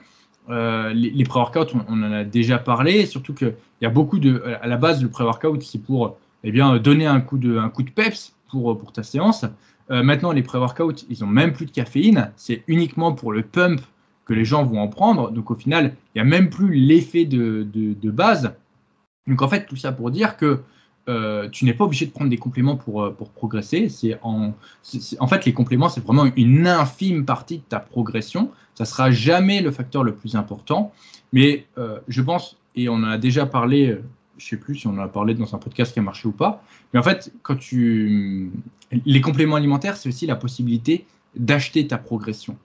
Je ne sais pas si tu vois ce que je veux dire, mais oui, je vois où tu veux en venir. les gens ont l'impression qu'en prenant des compléments, en fait, ils achètent un truc qui va les faire devenir énormes, qui va booster leur progression de ouf, alors que pas du tout. Et il y a toujours ce truc bah, t'achètes un peu ta progression, c'est la solution de facilité, etc. Tu sais, c'est un peu comme dans un jeu vidéo, il y a beaucoup de personnes qui commencent le jeu, qui ne le découvrent même pas, et puis qui vont déjà sur la boutique pour acheter des trucs qui vont les booster, les rendre plus forts, etc. Et au final, bah, voilà, c'est un peu la même chose. Avec les compléments, les gens ont l'impression que bah, ils peuvent acheter leur progression, que ça va être phénoménal, Et il y a toujours un peu de déception parce qu'au final, ça ne fait pas grand-chose. Donc, les compléments, si tu en as besoin, si tu as un besoin spécifique, je vais prendre le cas de moi, mes articulations, etc. Oui, prends du coup à ce moment-là des compléments si tu en as un besoin spécifique, mais identifie correctement ton besoin. Je parlais de la whey, il y a beaucoup de personnes par exemple qui prennent de la whey juste pour prendre de la whey, alors qu'ils pourraient très bien prendre un repas solide en rentrant chez eux, mais non, ils prennent par exemple leur whey en rentrant chez eux. Ils n'ont pas un besoin spécifique, c'est juste parce qu'ils ont l'impression que ça va les faire progresser plus rapidement. Donc, voilà, identifie ton besoin spécifique. Si tu en as besoin, prends-en. Si tu n'en as pas besoin, ça ne va rien changer à ta progression. Exactement. En fait, à partir du moment où on l'a déjà dit aussi plusieurs fois, mais même on le voit un peu partout et c'est un peu le mot d'ordre. Si vous avez une alimentation variée, équilibrée, riche en micronutriments, parce que c'est aussi important d'avoir du coup cet apport en nutriments avec des légumes, des fruits, des produits justement qui ne sont pas transformés, le plus brut, le plus sain possible, du b.a.-ba, on va dire, et du bon sens dans votre hygiène de vie au quotidien. Et si par contre vous avez des carences, que vous entamez pourquoi pas un déficit qui va vous amener sur une condition où vous allez tomber beaucoup de poids, etc., pourquoi pas, voilà, à ce moment-là, vous complémenter sur des points bien précis, mais parce que ça va répondre à un besoin. Denis parlait de la protéine en poudre. Il y a beaucoup de personnes qui prennent le fameux shaker de protéines après la séance de sport. Parce que c'est ce qu'on a tous vu, c'est la fenêtre anabolique qui est une hérésie, on l'a déjà dit aussi, mais qui vont prendre systématiquement leur shaker de whey parce que c'est une habitude. Sauf que les personnes qui en prennent ne savent pas si elles en ont vraiment besoin. Parce que peut-être que sur la journée, sur les différents repas qu'elles prennent, elles ont déjà leur apport en protéines. Et que prendre du coup cette protéine en poudre, ça va pas leur changer la vie, ça va pas leur apporter un besoin puisqu'il est déjà répondu par justement l'apport sur les repas. Donc voilà. Ensuite, il y a aussi euh, le, le, le truc de se dire les compléments alimentaires, c'est prendre comment dire, prendre le TGV, aller plus vite avec les compléments alimentaires. Denis l'a dit aussi, mais il faut aussi savoir prendre des bons compléments alimentaires. Est-ce qu'un pré-workout est plus nécessaire que de la créatine, que du collagène, que un multivitamine ou peu importe. Voilà, il y a aussi un ordre hiérarchique à avoir sur les compléments alimentaires. Est-ce qu'il n'y en a pas qui sont plus importants que d'autres et qui répondront à un besoin spécifique? Alors, je trouve que tu as relevé un point qui est important, c'est le point en gros, les gens voient, par exemple, sur les réseaux, leurs influenceurs préférés qui prennent des shakers. Oui. Du coup, en fait, par mimétisme, ils vont vouloir aussi faire la même chose. C'est un peu ce truc d'influenceur, tu sais. Oui. Euh, J'ai un autre exemple après que je donnerai aussi. Moi, du coup, j'ai commencé les réseaux il y a, on va dire, un peu plus d'un an maintenant. Et voilà, j'ai pas la prétention d'être un influenceur. Pour moi, je suis juste un coach qui partage sa passion. Sauf que au fur et à mesure que j'ai partagé du contenu, forcément, de plus en plus de personnes se sont mis à me suivre. Et en fait, le discours des gens a changé. En fait, au début, c'était salut coach. Et puis après, du coup, c'est transformé en t'es mon influenceur préféré, machin et tout, j'adore ce que tu fais. Alors, merci déjà pour tous les messages, mais Ça fait plaisir toujours, bien sûr. ça fait toujours plaisir. Mais ce que je vois, enfin, ce que je veux en tirer de ça, c'est que je suis passé de coach à influenceur. Et j'avais jamais ressenti en fait ce truc d'influenceur jusqu'au jour où je me suis pété la dent. À Budapest, pour ceux qui se souviennent, pendant mon entraînement, je serrais tellement fort les dents que je me suis explosé une dent. Donc, j'en ai parlé dans les précédents podcasts. Je vous invite du coup à aller les écouter. C'est dans les premiers. Je crois que c'est même d'ailleurs le premier. Et du coup, je me suis pété une dent pendant mon entraînement. Et à la suite de ça, j'ai mis du coup, j'en ai fait une vidéo à but humoristique où du coup, je disais en gros qu'il aurait fallu que j'utilise un protège-dents. Et dans la soirée, j'ai reçu plein de personnes qui m'ont dit j'ai commandé un protège-dents. Il y en a qui m'ont envoyé des screens de leur commande de protège-dents, etc. Et là, en fait, j'ai compris que avec ce que j'avais partagé, j'avais influencé les gens indirectement, c'était pas du tout ce que je voulais faire, pour qu'ils achètent du coup des protège-dents. Mais c'était vraiment pas mon intention, c'était juste que je partageais ce qui m'était arrivé. Et au final, ce truc d'influence, il faut quand même y faire vachement attention. Parce que aujourd'hui, par exemple, dans la vidéo de Nutrimuscle, je disais, pour moi, le plus important, c'est les compléments pour les articulations. Parce que je m'entraîne extrêmement dur, extrêmement fort, et que du coup, mes articulations ont besoin de ça. Donc, je prends la totale, collagène type 1, type 2, chondroïtine et glucosamine. Donc, ça représente quand même un sacré budget mensuel. On prend déjà rien que le collagène de type 2, c'est au moins 150 euros par mois. Alors bien sûr, tous ces compléments, je les partage aussi avec mes parents. Je ne les prends pas que pour moi, mais ça représente quand même un sacré budget. Et en fait, ce qui s'est passé, c'est il y a des personnes qui m'ont dit est-ce que tu penses que eh bien, j'ai besoin de prendre ça aussi. Donc, en fait, alors déjà, je ne sais pas si certaines personnes ont commandé à la suite de ça parce qu'ils m'ont vu faire ça. En tout cas, c'était pas le but. Moi, je partage juste ça parce que justement, c'est ce que je prends, c'est la vérité, etc. Mais voilà, il y a certaines personnes qui m'ont demandé. Et du coup, ce que je leur ai répondu, c'est tout simplement est-ce que tu en ressens un réel besoin parce que tu n'en as peut-être pas besoin, tout simplement. Pour du coup faire un ordre, pour contextualiser les choses, dans mes suivis, donc parmi mes suivis que du coup, il y en a énormément qui s'entraînent extrêmement dur. De toute façon, voilà, c'est un peu aussi dans mes suivis cette mentalité du 0 RR que j'applique. Donc c'est des personnes qui s'entraînent extrêmement dur et bien la plupart, par exemple, vont prendre du collagène parce qu'ils vont ressentir un besoin ou dans un but de prévention, etc. Mais il n'y en a aucun qui a le full stack comme moi. Il n'y en a aucun qui a le full stack comme moi parce qu'ils n'en ont pas forcément l'utilité. Et c'est ça qu'il faut bien comprendre. C'est qu'au final, ce qu'on voit sur les réseaux, si tu as ton influenceur préféré qui te dit « Putain, ce pré-workout, il déchire, il m'a fait des picotements. Oh là là, ça m'a secoué le trou de balle pendant toute la séance. » Là, je me mets à la place de toutes les personnes qui vont voir ça et qui vont se dire « Putain, moi aussi, je veux que ça me secoue le trou de balle. J'achète ce pré-workout. » Et du coup, il y a plein de choses comme ça. Et au final, c'est vrai que ces compléments, on voit aujourd'hui, parce que voilà, la plupart des créateurs de contenu ont quand même une sponsorisation avec des marques, etc. Et du coup, eh bien, ils mettent aussi, par exemple, en avant, alors ça dépend, il y en a, c'est du sponsoring, il y en a, c'est de l'affiliation. Donc, quand c'est de l'affiliation, il va aussi y avoir de l'argent, tout simplement. Quand quelqu'un commande via ton lien affilié, eh bien, toi, tu touches quelque chose. Donc, certains créateurs mettent en avant, en fait, leur code affilié et les compléments qu'ils prennent, pas forcément pour eh bien, montrer ce qu'ils prennent, mais tout simplement pour eh bien, essayer d'influencer les gens pour qu'ils commandent via leur lien et qu'ils touchent des commissions. C'est aussi un peu la réalité du milieu. Et c'est pour ça que tu regarderas, j'ai pas mis très souvent les compléments que je commande parce qu'en fait, j'ai aussi un peu peur de ce truc d'influence, tout simplement. Je n'ai pas envie de faire acheter à quelqu'un certaines choses qu'il ne veut pas, enfin, c'est pas qu'il ne veut pas, mais dont il n'a pas besoin, parce que comme je le disais, les prix des compléments ont quand même assez vite monté. Et pour moi, faire dépenser à quelqu'un 300, 400 balles dans des compléments dont il n'aura pas besoin, honnêtement, ça me fait me sentir un peu coupable parce que c'est par exemple 300 ou 400 balles qu'il ne va pas mettre dans une alimentation correcte et il va se sentir obligé de manger du riz poulet à cause de ça.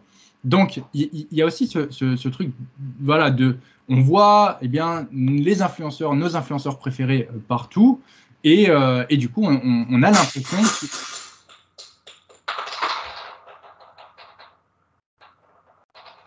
Je sais pas ce que c'est. C'est le chat, ça? Non, il est dehors. Une petite interruption du podcast. Rémi, t'es vivant? Ouais, c'est bon. C'est le porte-serviette de la salle de bain. Putain, il m'a fait peur, ce bâtard. Ouais, je sais pas ce qui s'est passé. Ça m'a coupé dans ma lancée. Merde. Mais c'est pas grave. Ce que je disais, c'est que voilà, faites aussi la part des choses. Et c'est pas parce que voilà, votre influenceur préféré prend tel ou tel complément que oui, ça peut vous être efficace. Alors, enfin, ça peut vous être utile. Alors après, ne jetez pas la pierre sur les compléments. Par exemple, j'ai partagé à plusieurs reprises, par exemple, l'intérêt de la maltodextrine que j'en avais pour mes séances, notamment en cut, pour augmenter l'intensité de mes entraînements. Et c'était un complément, par exemple, que la plupart des gens ne connaissaient pas. C'est un complément qui n'est pas cher du tout et qui, du coup, grâce au story que j'ai fait, ils ont pu identifier un besoin par rapport à un produit qu'ils ne connaissaient pas et que du coup, derrière, ils l'ont acheté. Donc, n'y voyez pas là aussi que du mauvais dans les influenceurs, etc.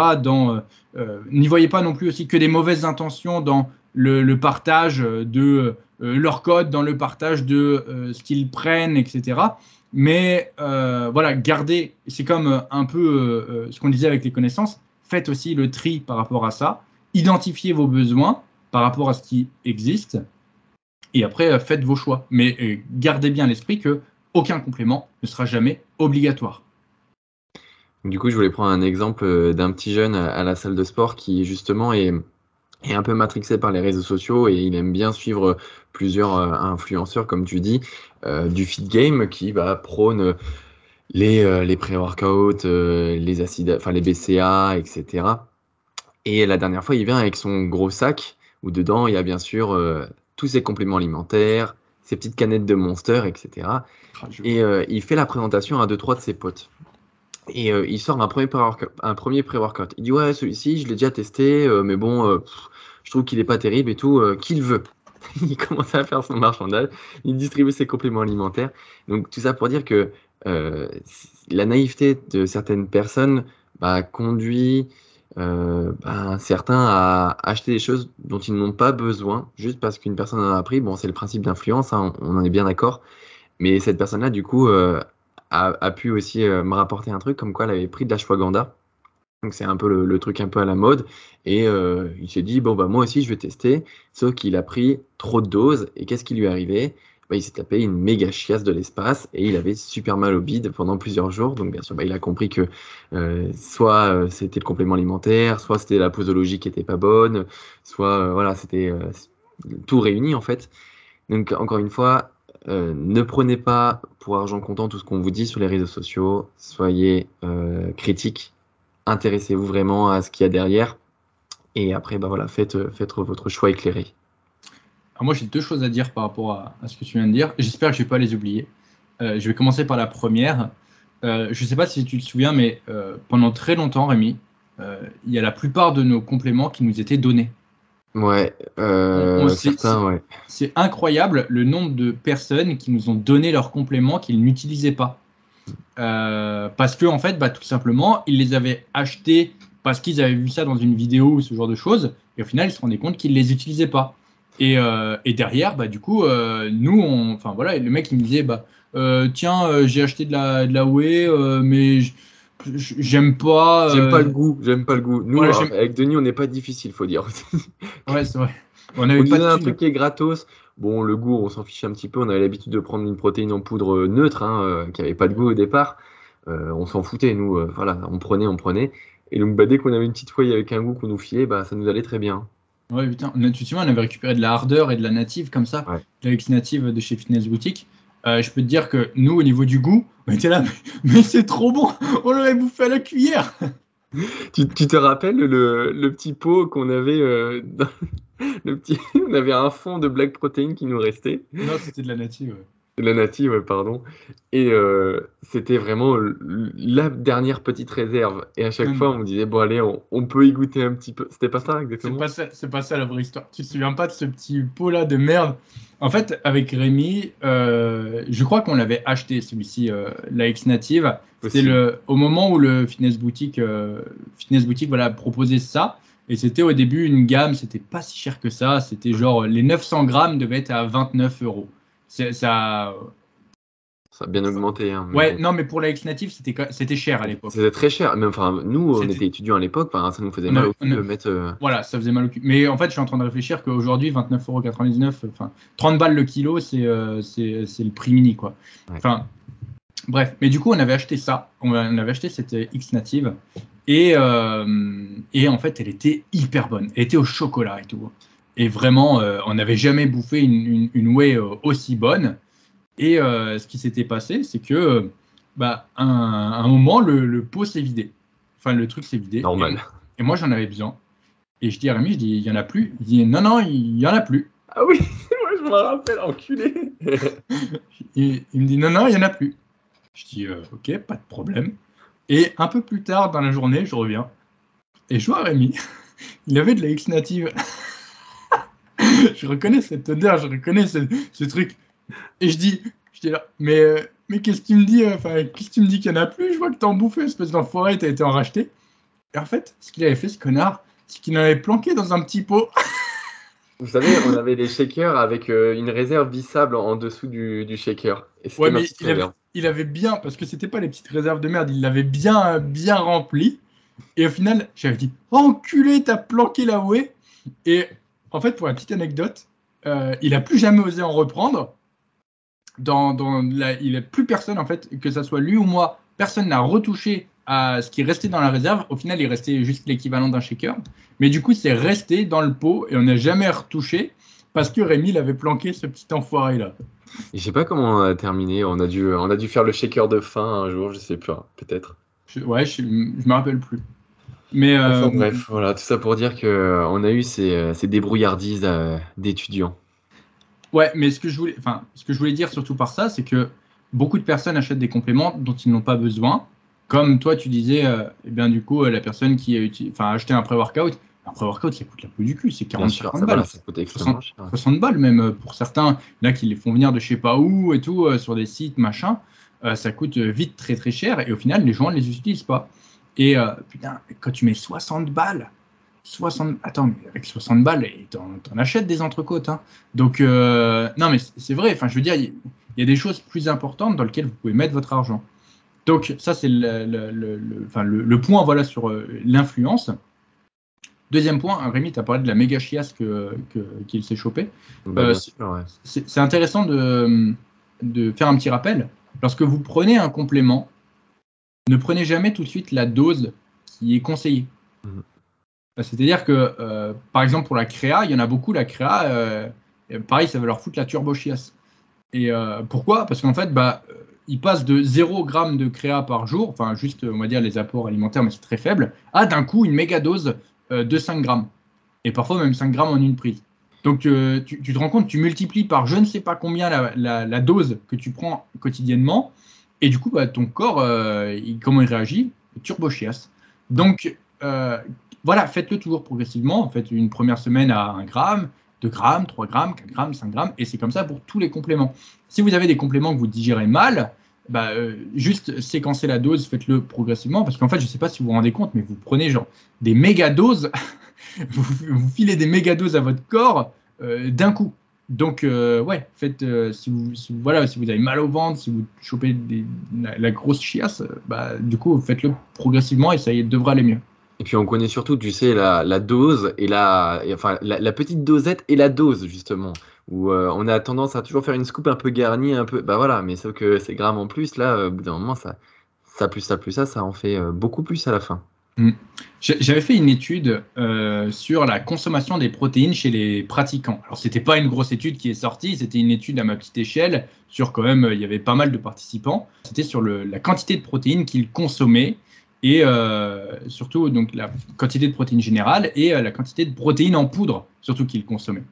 Et à l'époque, donc en fait, je l'avais fait sur Limoges, cette étude, à l'époque où je travaillais en salle, où je faisais de la diète en salle. Et en fait, c'était à l'époque, il y avait un fitness boutique. Il n'y avait que ça en fait dans notre ville. Ce qui fait que la plupart des pratiquants allaient à fitness boutique pour acheter leurs compléments. C'était souvent aussi des personnes qui étaient, qui avaient aussi les moyens entre guillemets. Et ça se faisait pas, on commandait pas encore tous nos compléments sur Internet. C'était pas encore autant démocratisé au moment où j'ai fait cette étude. Et du coup, c'était beaucoup par fitness boutique. Et du coup, à fitness boutique, souvent, les gens achetaient de la hardeur. C'est la hardeur. Et en fait, la hardeur, c'est les pots verts fluo. Voilà.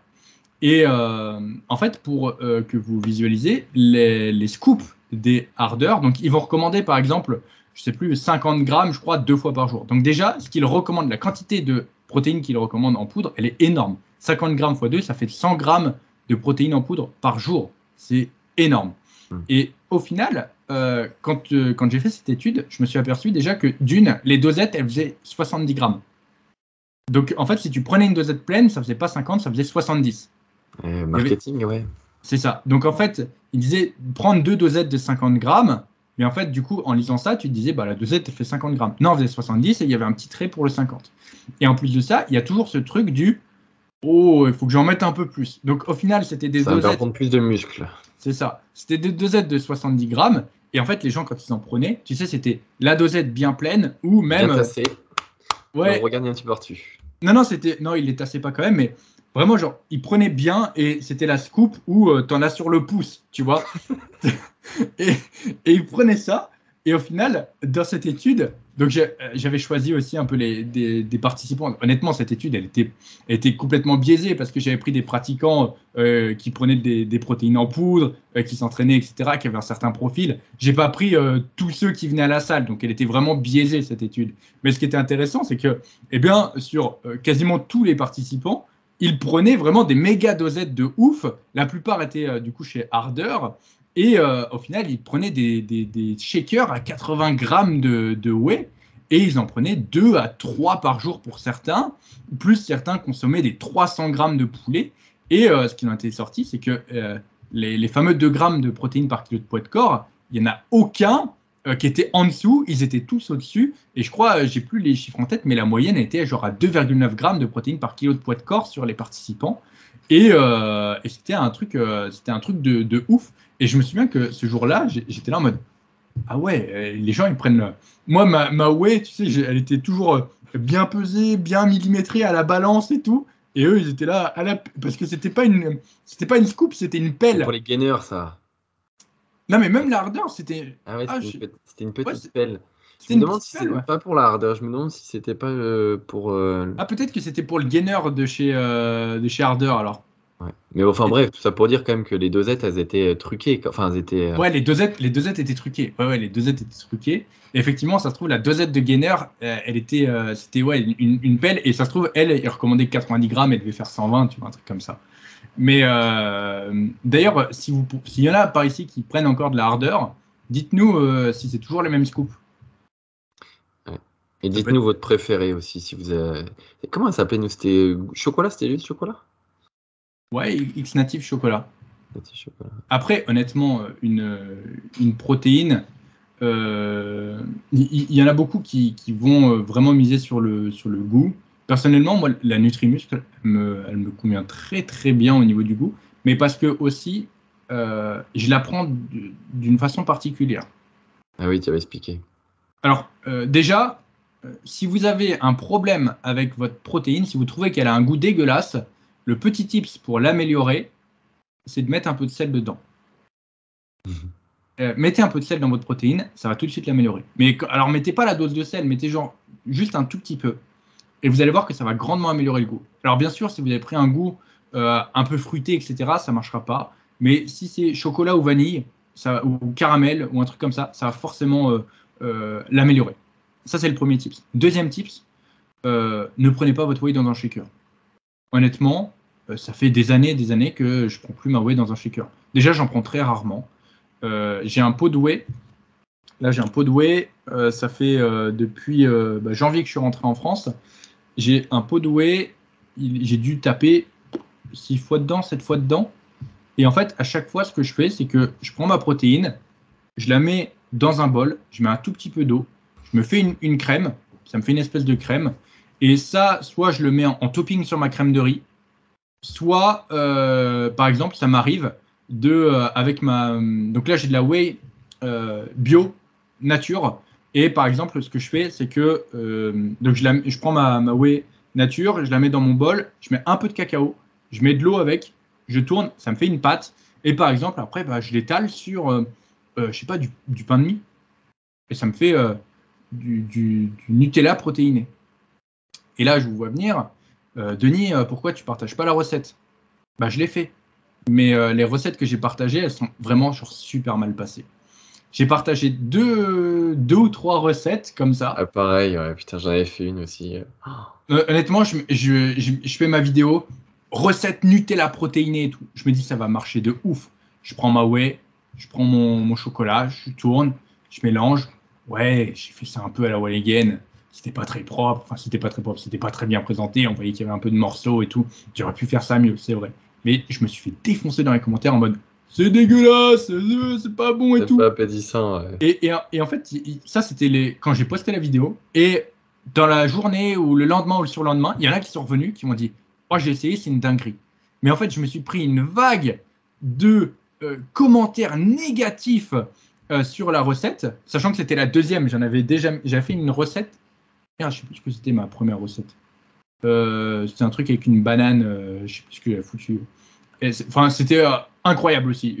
Genre dense en calories, facile à faire, rapide, très bon. Et putain, les gens se focalisent uniquement sur le visuel et pas voilà, genre sur le goût. Ils trouvaient ça pas appétissant, alors que c'est une dinguerie, tu vois, c'est une dinguerie. Mais il y a beaucoup de. Je pense que voilà, après la nourriture, tout le monde n'est pas aussi simple que nous. Mais c'est vrai que bah, si tu t'arrêtes au goût ou à la texture, parfois, si honnêtement, les parfums des whey, elles étaient très bonnes. Les gens qui n'aiment pas les whey, parfois, c'est Les toutes premières whey qu'on a prises, c'était la whey de chez MyProtein, goût nature. Pourquoi? Parce que c'était la moins chère et c'était celle où il y avait le moins d'ajouts, d'additifs, d'édulcorants à la con. Il y avait juste de la lécithine de soja, ce qu'on n'aura pas sur la whey de chez Nutrimus d'ailleurs. Et on prenait ça, mais vraiment, elle était pas bonne, mais pas bonne du tout. Et on faisait ça des fois goûter, enfin, on la faisait goûter à des potes, mais ils disaient, mais comment tu fais pour boire ça? Bah nous, ça nous allait, on mettait un petit peu de choco et en avant Guingamp, quoi. C'était l'habitude, en fait, quelque part. ah, c'est ça. Et puis peut-être que nous, on n'est pas très compliqué, mais c'est vrai que Ça, c'est sûr. ouais, ne vous arrêtez pas qu'à la texture, parce qu'il y a des choses qui peuvent être très bien faites. Et du coup, je disais par rapport à la whey, ne la prenez peut-être pas forcément dans un shaker, parce qu'il y a certaines personnes, tu vois, par exemple, qui ne peuvent pas prendre leur whey avec de l'eau. Oui, oui, oui, oui. Il y en a qui sont J'ai un obligés de la suivi, un prendre petit avec, clin d'œil à lui, d'ailleurs. il y en a qui sont obligés de la prendre avec du lait. Moi, j'ai jamais compris les gens qui prenaient leur whey avec du lait. En plus, ça rajoute des calories de ouf. De ouf, le lait, ouais. Alors, ça peut être une stratégie. Ça peut être une stratégie, par exemple, en prise de masse. Je dis pas.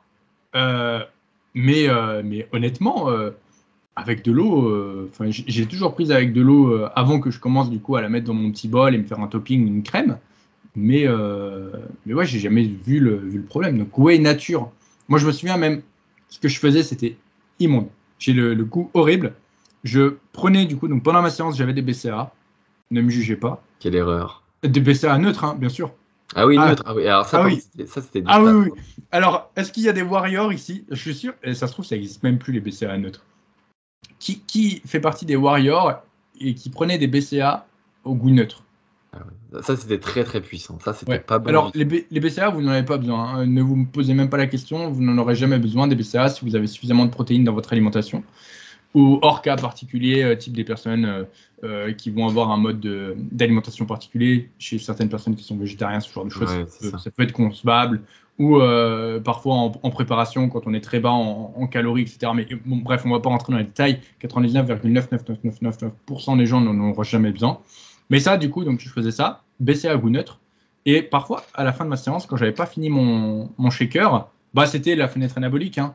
Mais bon, là, on est 10 ans en arrière. Donc, il fallait que je prenne ma whey. Et donc, je prenais mon shaker où il restait mes BCA, parce qu'il ne fallait rien perdre, hein. Non, il ne fallait rien perdre. Je laissais mes BCA, donc mon fond d'eau restant avec mes BCA. Je mettais ma whey. Enfin, Je ça, shakeais, fallait s'accrocher, là, hein. je shakeais. Et tu sais, il y avait toujours ce moment où tu te demandes, tu te dis, est-ce que je dois rajouter de l'eau ou pas? Parce que quand il n'y a pas beaucoup d'eau, tu dis, c'est bon, 3 gorgées, c'est terminé. Ou alors tu le dilues un peu plus, tu te dis, ça va passer un peu mieux, mais il va y en avoir plus. C'est pas bon. C'est dégueulasse. Il était dégueulasse ce shaker. Mais du coup, ouais, ça m'est arrivé plusieurs fois de faire des trucs comme ça et c'était immonde. Et même, je sais pas si tu te souviens, Rémi. Qu'est-ce qu'il y avait de Attends, plus dégueulasse? Qu'est-ce qu'on prenait qui était encore plus dégueulasse? attends, mais j'ai une anecdote qui me revient. Un jour avec Rémi, putain, mais on part en couille totale sur ce podcast, tant pis. Un jour avec Parce qu'après, il Rémi, y a l'histoire du rowing planche. J'ai des petites anecdotes aussi bien sympas. on avait, alors c'était à l'époque, on on était un peu moins sérieux sur la diète. On n'était pas encore en appart ensemble. Toi, c'était ta première année de fac. Moi, j'étais encore chez les parents. Je sais pas, je devais avoir 16-17 ans, un truc comme ça. Et on avait décidé d'aller au McDo, tu te souviens? Et Vas-y, on continue. avait commandé au McDo un menu. Et après, Et on était parti au Quick. Et ouais, c'est ça. Et Ouais. ensuite, en fait, on avait pris notre truc du McDo et on avait été le manger au Quick. Alors, dans le temps, il y aurait des gens qui auraient fait des vidéos sur ça. Nous, c'était un peu notre quotidien. On aimait bien faire ce genre de choses. Ce genre de conneries, mais qui ne nous amenait à rien, parce que c'était juste parce qu'on Non, était jeunes et cons, ouais. on était jeunes et cons. Et en fait, à l'époque, il y avait ce truc du tu peux. Tu sais, c'était boisson à volonté. Alors, je sais plus si ça Au Quick, existe c'était encore. boisson à volonté, c'est vrai. Et en fait, il y avait ce truc du tu prends ton truc de chez McDo et tu vas te servir au Quick dans le truc à volonté. Et genre, les gens te regardent.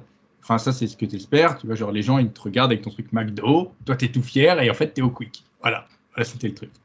Et en fait, donc avec Raymond, on avait fait ça, on avait mangé et tout. Et justement, vient l'heure. Donc, on venait juste de manger, hein.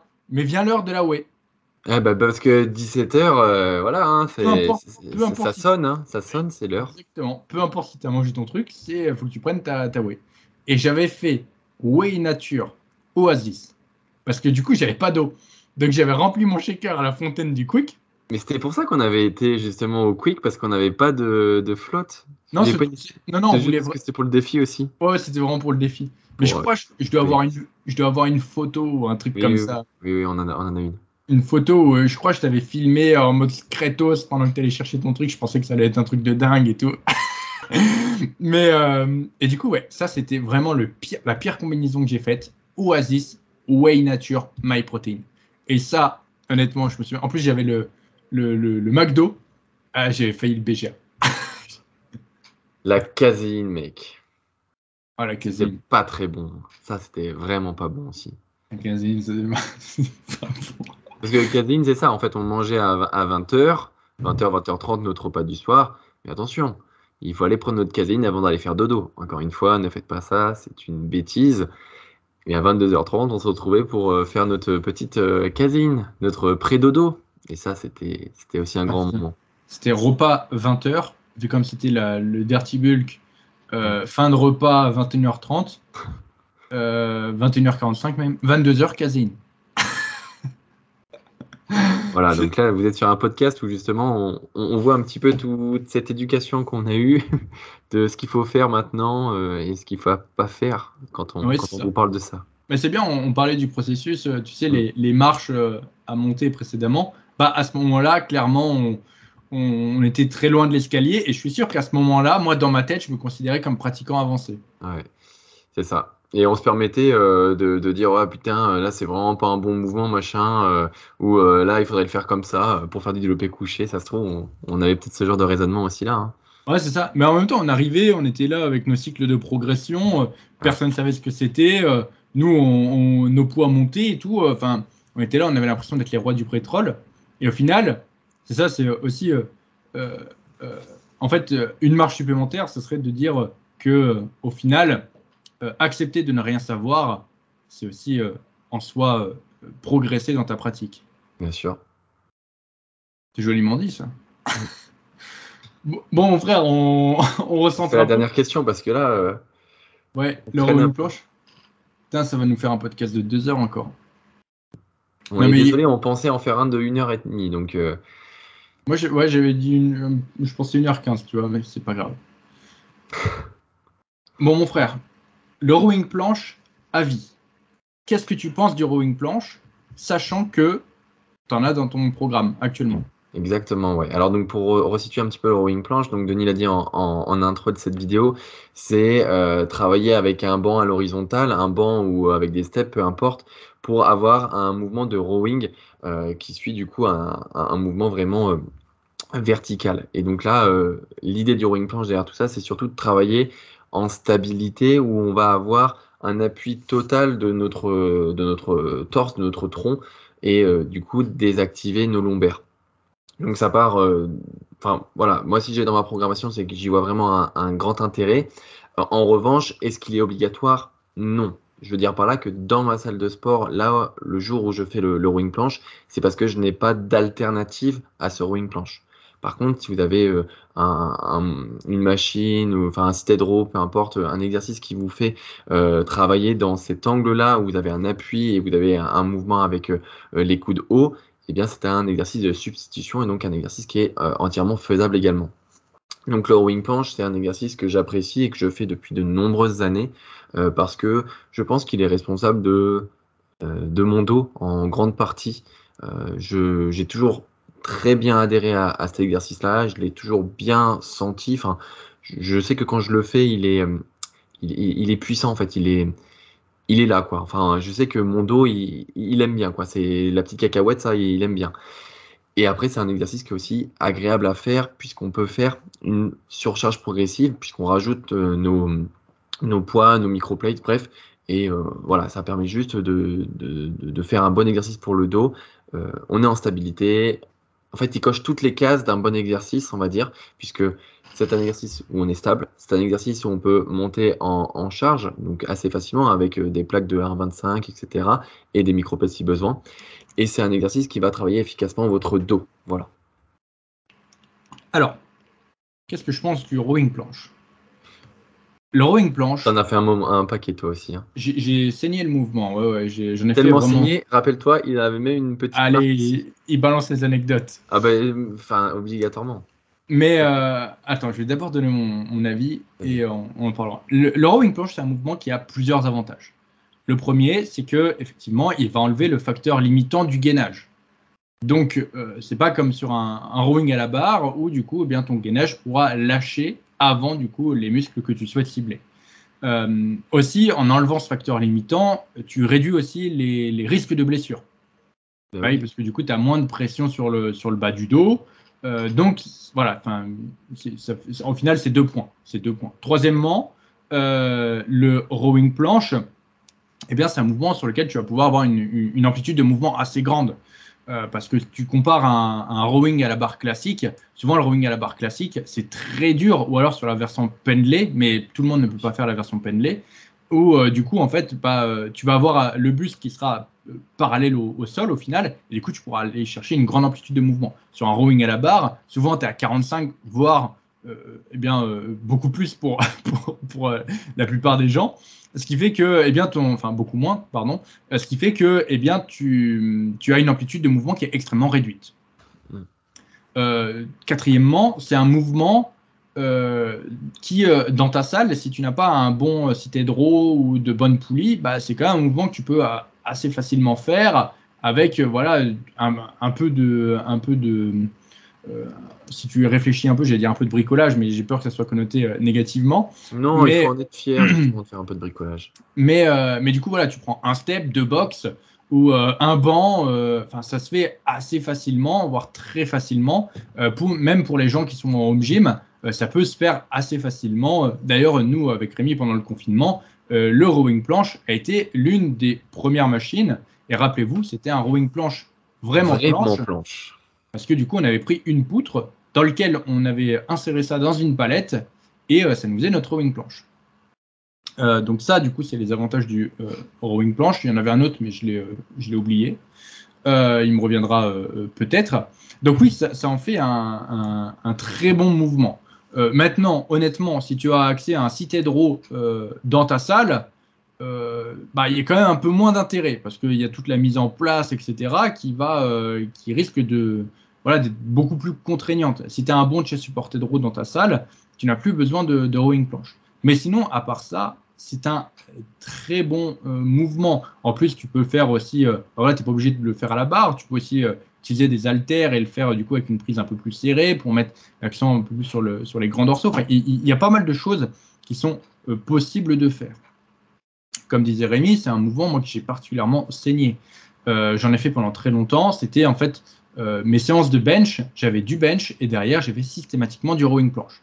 Ce qui fait que, en fait, je faisais du rowing planche avec la largeur de ma prise bench pour faire un peu l'antagoniste. Ouais. Et il y avait un peu, parce qu'en fait, ce mouvement, il a été popularisé par Rudy Koya. Repopularisé, ouais. Repopularisé par Rudy Koya.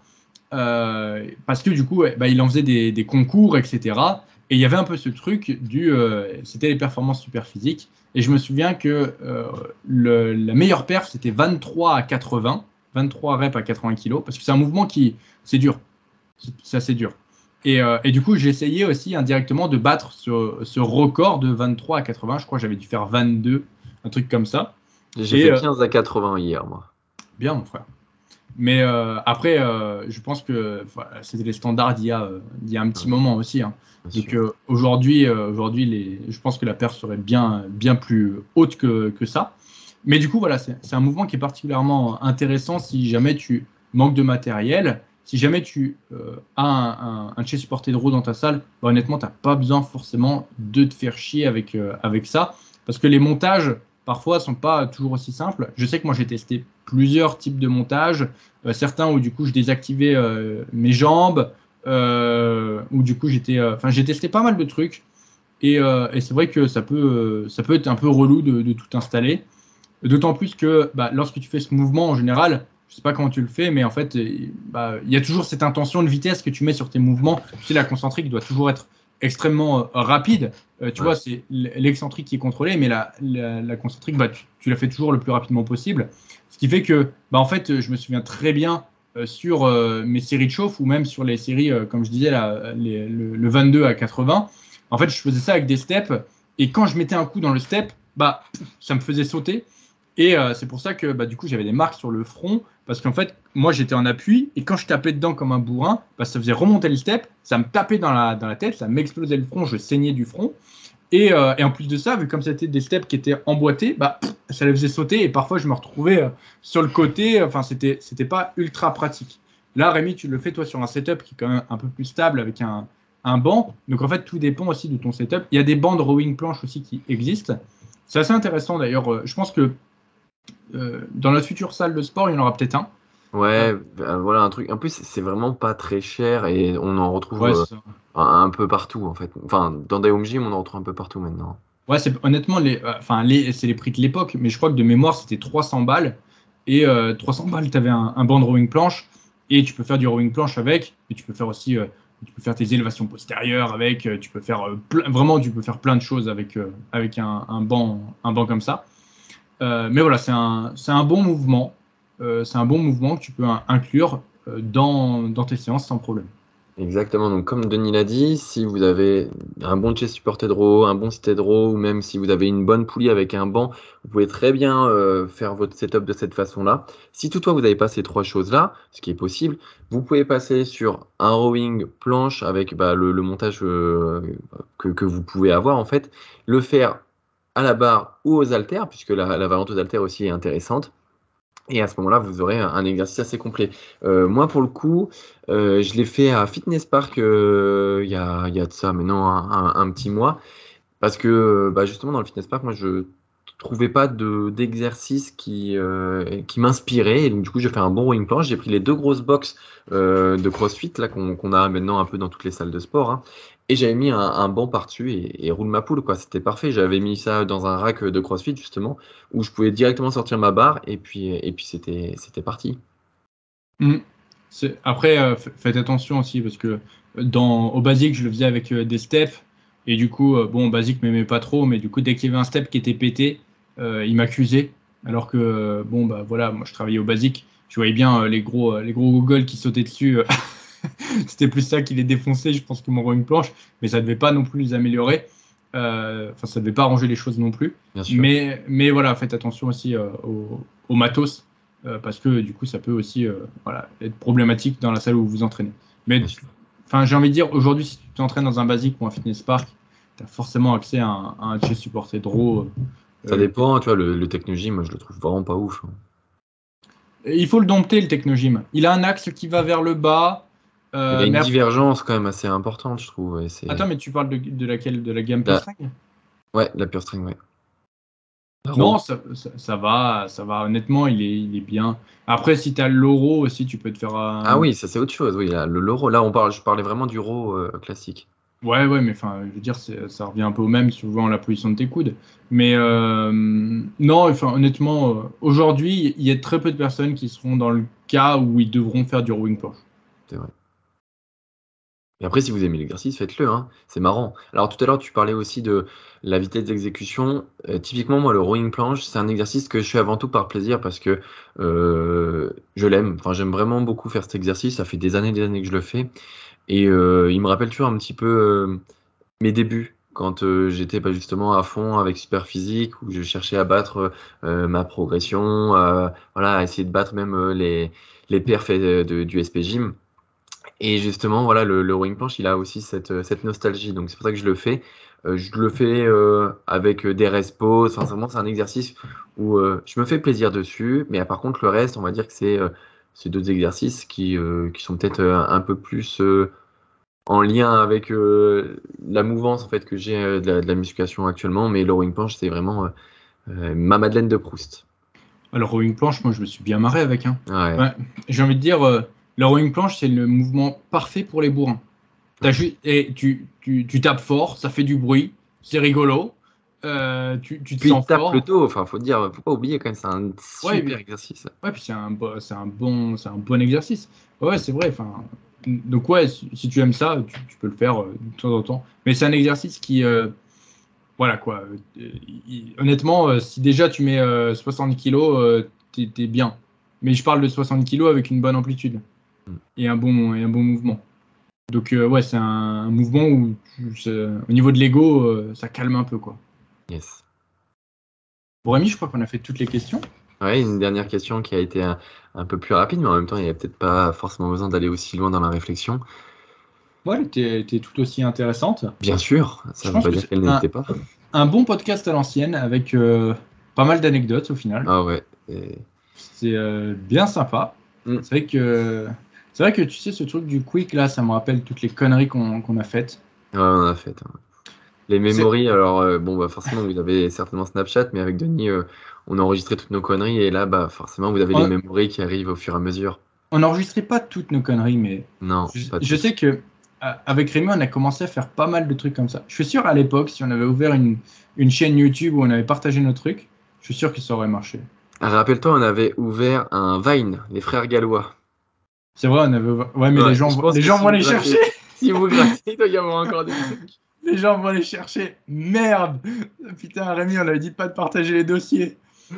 C'est toi qui le fera ou qui le laissera ou non au montage. Je vais couper ça. Enfin non, je vais regarder s'il y a.